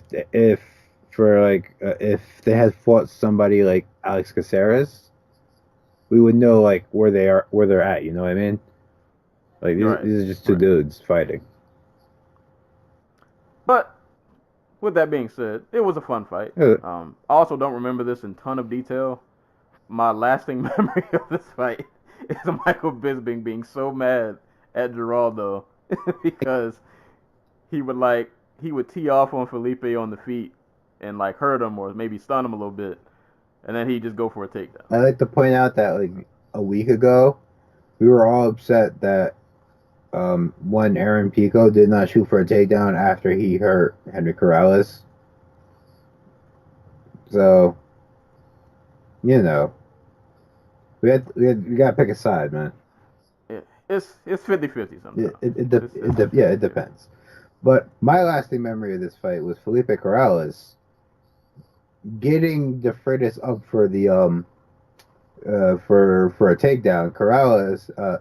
De Freitas just wrapping his hands around Corrales' waist, and then proceeded to just kind of fall. Like it was supposed to be a slam, but he just kind of fell off of his back. See, this is what happens when debut guys fight debut guys. But yeah, I wish I could remember the fight in more detail. Like I remember it being a fun fight, but I just don't remember it, and it's not one of the fights that's stuck in the front of my mind, other than Bisping yelling about the takedown every 5 minutes when the Freitas would go for one. But I mean, good on Geraldo. Get your UFC debut, win at featherweight. Good luck progressing at featherweight. It don't get no easier from here. but solid performance nonetheless. Next fight, Said Nurmagomedov versus Ricardo Ramos at bantamweight. Lots of nice stuff from Said, man. Lots of just so many kicks, just spinning kicks, leg kicks. The man's just kicking everywhere. And he landed I think one spinning back kick before the one that put Ramos down. I don't remember if it landed all the way, but he caught him at least partially with it and like kind of backed him up. The last one he landed, man, really nice spinning back kick. Immediately hurts Ramos and just kind of pounces him. And yeah, he gets a win at bantamweight. Nice finish. What's the UFC record? I don't Ramos? remember. Yeah, no, Saeed? 2-0 Saeed. now. 2-0. Yeah, his first fight was against Justice Coggins. No, this is a really good win for Saeed. Like, Ramos is like, what, he's 3-0 in the UFC, I think? 4-0? 3-0. Like, he's a really solid bantamweight. This is Saeed moving up after fighting Justice Coggins at 125, which I think he missed weight. I think he came out at 127 or something. But yeah, no, if you're making your debut at bantamweight, this is as impressive as it gets. Like spinning back kick KO on a dude who's had success in the division so far. So I really like his aggression. Big, with a lot of the people you see throwing spinning back kicks and stuff, they're either people who will like meet you in the middle, or they'll fight off the back foot. But Saeed's like, fuck that, I'm just walk forward, and beat the crap out of you, and throw spinning crap. So yeah, most of that fight, like Ramos couldn't even really get. Like, yeah, like no type of rhythm because Saeed was just going straight after him. Yeah, so yeah, great win, great performance from Saeed. And random quick note, they mentioned during the broadcast that he's not actually related to Habib. They're like fake cousins. So just that random side note. This is his 6th first round finish, if I remember correctly. Yeah, so we'll see. That bantamweight is also kind of one of those divisions where there are a lot of good fighters even outside of the top 15. So he'll have more competition thrown his way. But yeah, so far so good for him. Great spinning back kick finish. And the last fight, which I tried to rewatch, and then my stream messed up. So now I'm looking at this result kind of funny because I didn't see the last round. So I'm wondering what happened. But Rogerio Bontorin versus Magomed Bibulatov. This was, I guess, supposed to be at flyweight, but it was a catchweight fight at 127 pounds. Bibulatov came in overweight. See, in my version of the fight, I only saw the first 2 rounds. But Bibulatov looked pretty good. Like, I saw a couple flying knees going on. I was like half watching this fight, so pardon my memory. But I saw a lot of flying knees going on, a lot of good scrambles, a lot of good striking from him. It was a good back and forth fight from what I remember, but I thought Magomed was kind of pressing more of the fight and landing more of the more impressive strikes. But I have no idea what happened in that 3rd round. So when I saw the result that Rogerio won a split decision, I was kind of confused. But I didn't see the 3rd round, so I guess I can't really judge what happened. But I will say, regardless of even how the 3rd fight went, even though this is at catchweight, keep 125, man. These guys are out here putting on really good fights. I only half watched this fight because I was actually streaming Resident Evil 2 while this was on. But everybody on my Twitter timeline that I saw looked like they were having a good time with this fight. And all pretty much singing the same praises, like, don't throw away the flyweights, man. Just let them stay around. They're putting on good fights. The division is getting better. And yeah, just we've seen worse. Like, the divisions to be cut, this is not the first one that would pop into my mind. But yeah, long live flyweights. Yeah. What was I gonna say? Oh, did you get the mod for Resident Evil 2 where every time Mr. X appears, DMX X gonna give it to you? Put thumbs up. Didn't know. I don't want that. I wanted to watch that video, but I've only played the game twice because I pretty much only stream it on Sundays. And I don't really play it during the week because I'm normally stuck on Smash Brothers or I'm playing Tecmo Bowl a lot. But yeah, I haven't even got to the part where Mr. X pops up at. And I'm This is another random side tangent. But if you guys want to see me stream Resident Evil 2, I have 2 streams up on my Twitch. Twitch at Serial Sensei. Same as all my other social media handles. But just quick, like Resident Evil. Oh, I didn't mention Rogerio won via split decision before I go on a tangent. But yeah, my history with Resident Evil 2. As a kid, I was terrified of that game. Like legit scared. Like I used to have repeated nightmares about Mr. X. So like my fear of this game is real. So I figured I'm gonna play this and stream it as a way to get over my childhood trauma. So I'm at the part where you finally like meet back up with Claire. She's like outside on the other side of the fence. A helicopter crashes, fire alarm goes off, zombies are on fire, and now like that whole wing of the building is just like overrun with zombies. And I can't switch the fire thing on because there's like a piece to the lever missing. So I can't like get the sprinkler on or whatever I need to do on that side of the building. But when Mr. X comes, I'm ready to cry. Like I feel it. Like I know, and I'm mad because I saw the video. I don't know if it was from the beginning, but I've seen the part where like he comes in it, and I'm just terrified that I'm gonna turn a hallway and he's just gonna be there, and I'm just gonna cry. And so I'll watch the X gonna give it to you when I actually get to that part because I don't want to spoil it for myself, but. God, it's a good game though. Like, if you're a Resident Evil 2 fan, the game is legit creepy. Graphics it's a really great looking game. It's very eerie. All the floors creak. The game makes too much noise. Like they always make it seem like something's around the corner even when nothing's there. Like you just hear these random creaks on the floor and random zombie moans out of nowhere. But yeah, Mr. X is gonna make me cry. And DMX is not going to make this any easier. But I can't wait because I really do want to watch that video because I feel like that's a perfect mashup. But I want to wait until I actually see him in the game before I do it. Oh my god. Just on the Bunter and Bibulatov tip. Bibulatov was actually the aggressor for the most of the fight. It's just that Buntarin did a great job of reversing every time he tried to get to the ground. So in the first round, Bibulatov hit a trip takedown like in the opening minute of the fight. Almost immediately, Buntarin hit counters with an omoplata that gets him back to the feet. So Buntarin then throws a kick to the gut of Bibulatov that Bibulatov catches and trips the other leg for a takedown. But Buntarin uses the momentum to swing around and get him out. And from there is able to get to Bibulatov's back where he stays for like a couple minutes. Throwing ground and pound to throwing a bunch of punches to the rib cage.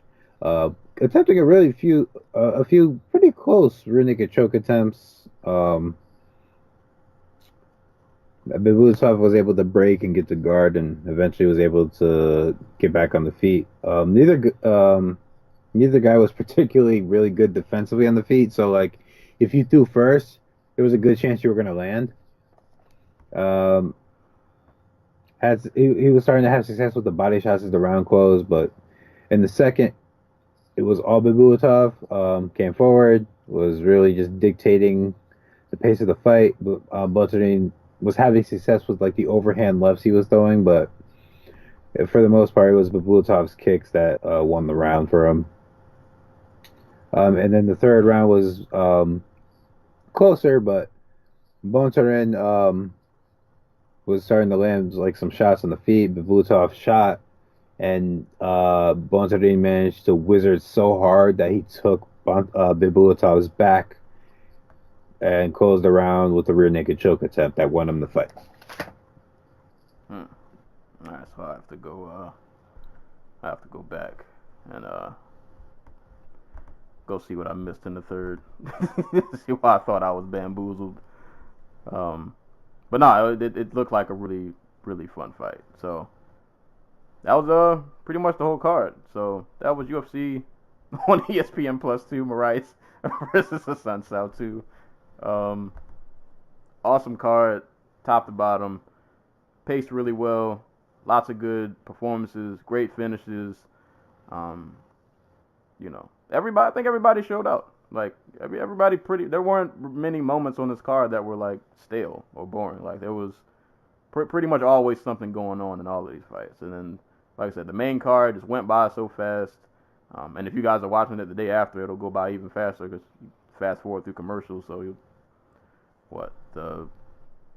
the first fight went 15 minutes, and every fight after that was a finish. So, yeah, really awesome card. Brazil showed out.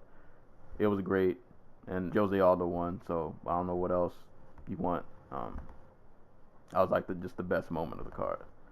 And I saw real quick, worth a mention before we close out. I guess Conor had said something on Twitter last night about wanting to fight in Brazil, and Aldo is open to that fight at lightweight, but he is also being called out by Volkanovski and Ortega. So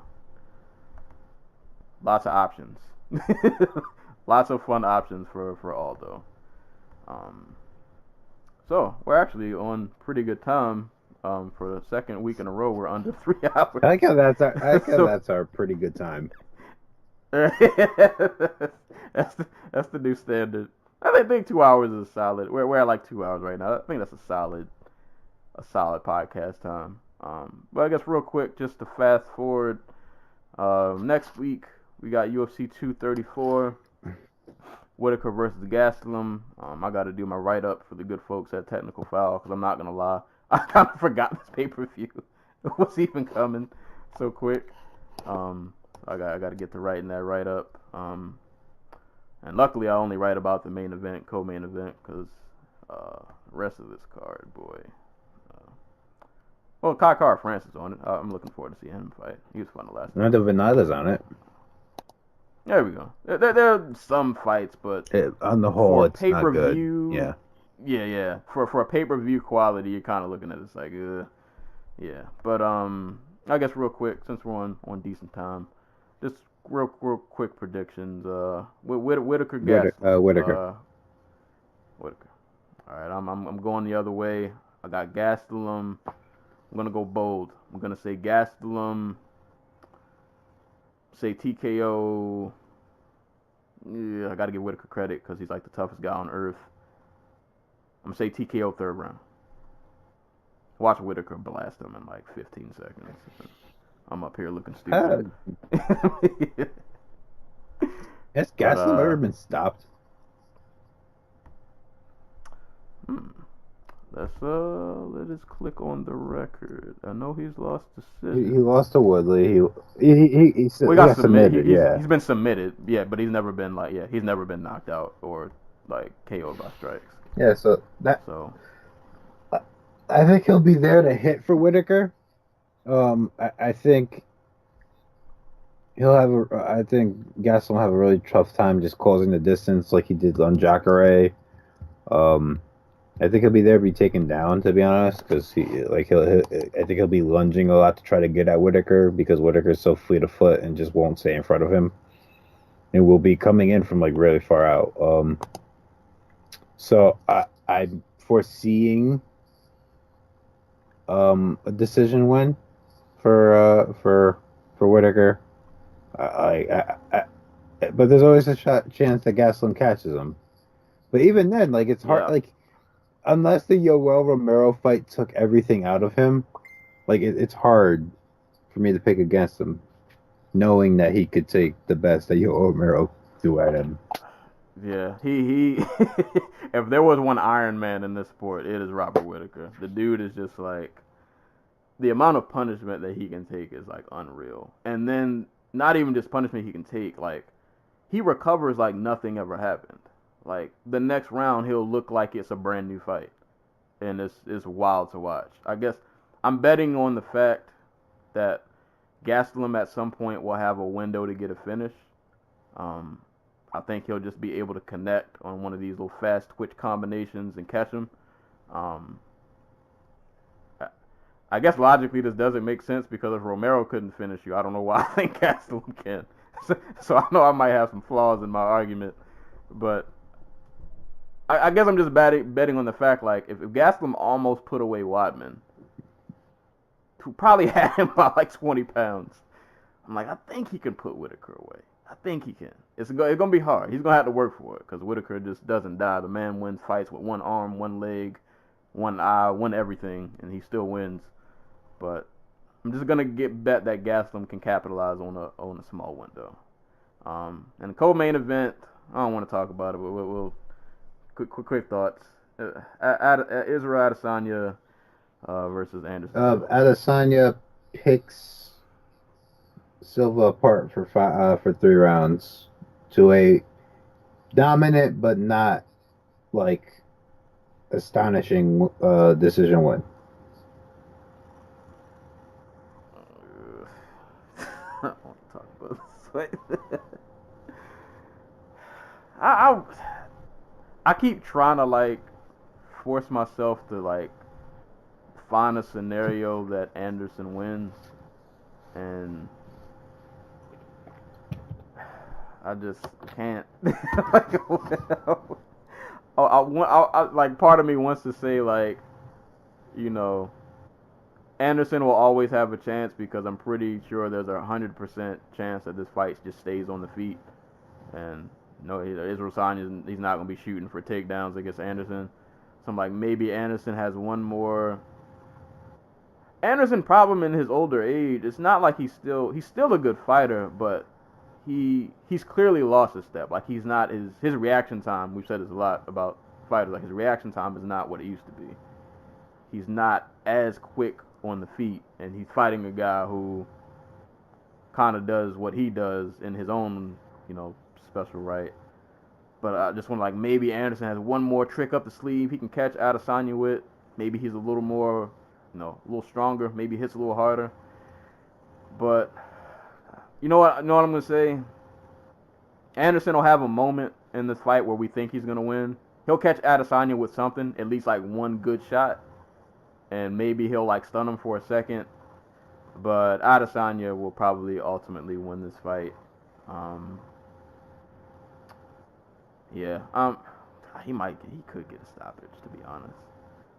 But for the sake of me feeling better about this fight, I'll say Anderson Silva has a good moment. He catches Adesanya with something, but Adesanya eventually wins a decision, in which he does what Adesanya does. But I hope Anderson wins. But it's MMA. I don't get what I want, so I know how that goes. But that'll be UFC 234. So that'll be coming next week, and I'll be doing write-up for the folks at Technical File Podcast for that. So be on the lookout. I'll try to have that done. Probably work on that this weekend and have it out by the middle of the week.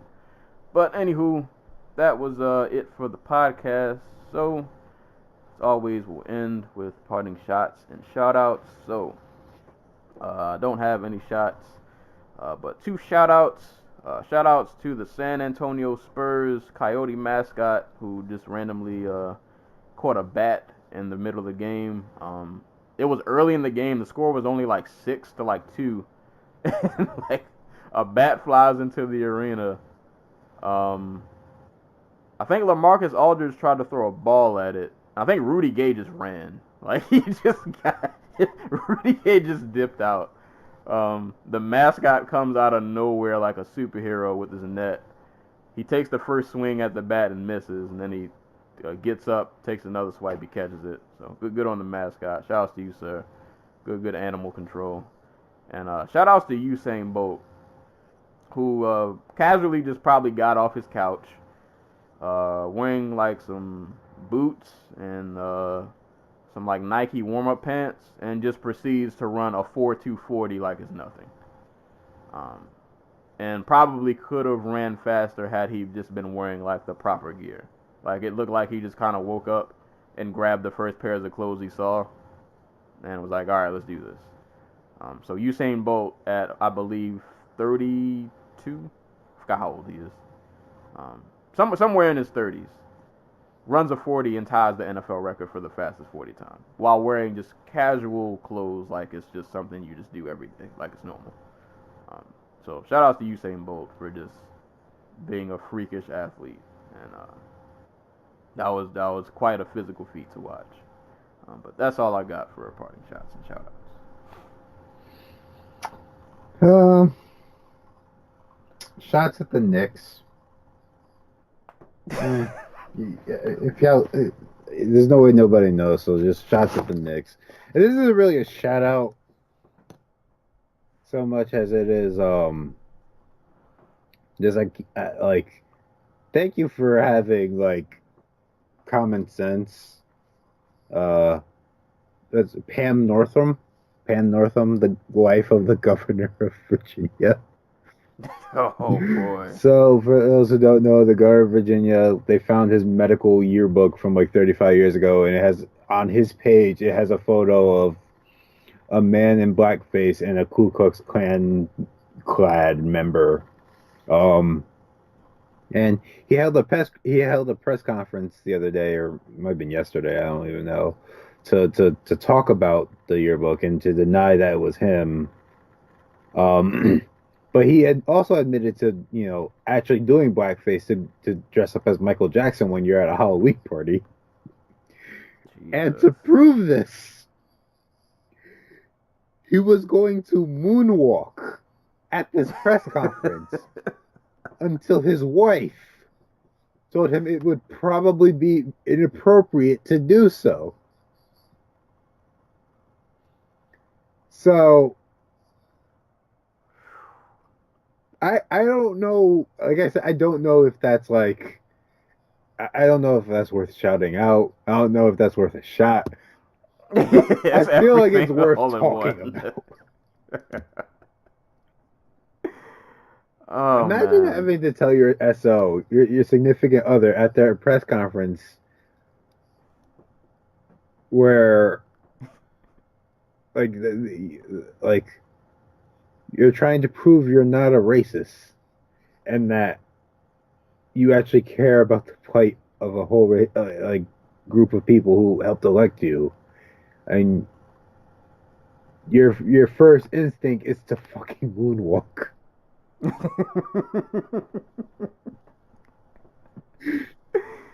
Boy, she saved him from just how many memes and just boy, you better buy her everything she wants for like the rest of her life. I mean, I don't know, he might still be forced to step down. I don't know how that's all gonna play out.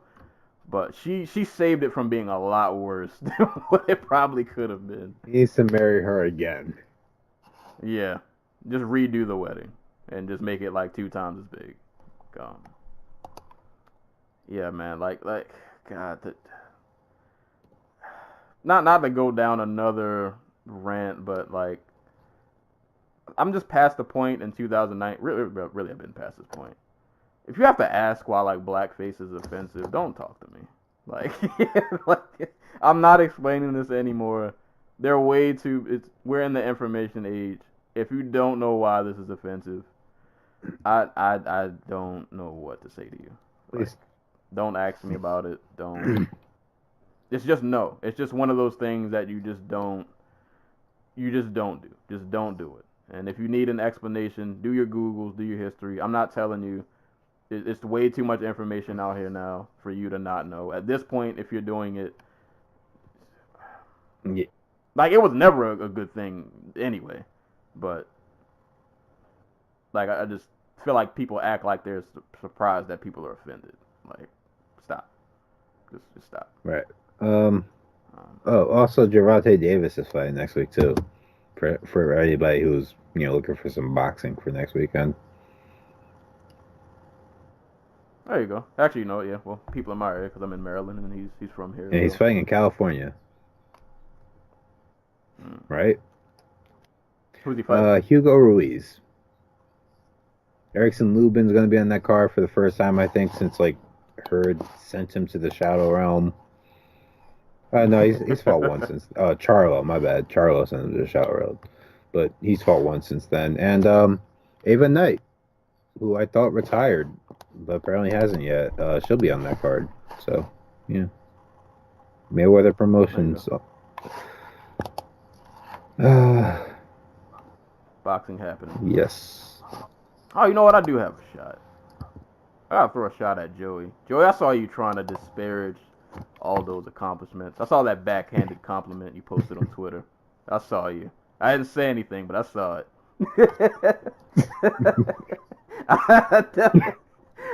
I decided to scroll and ignore it.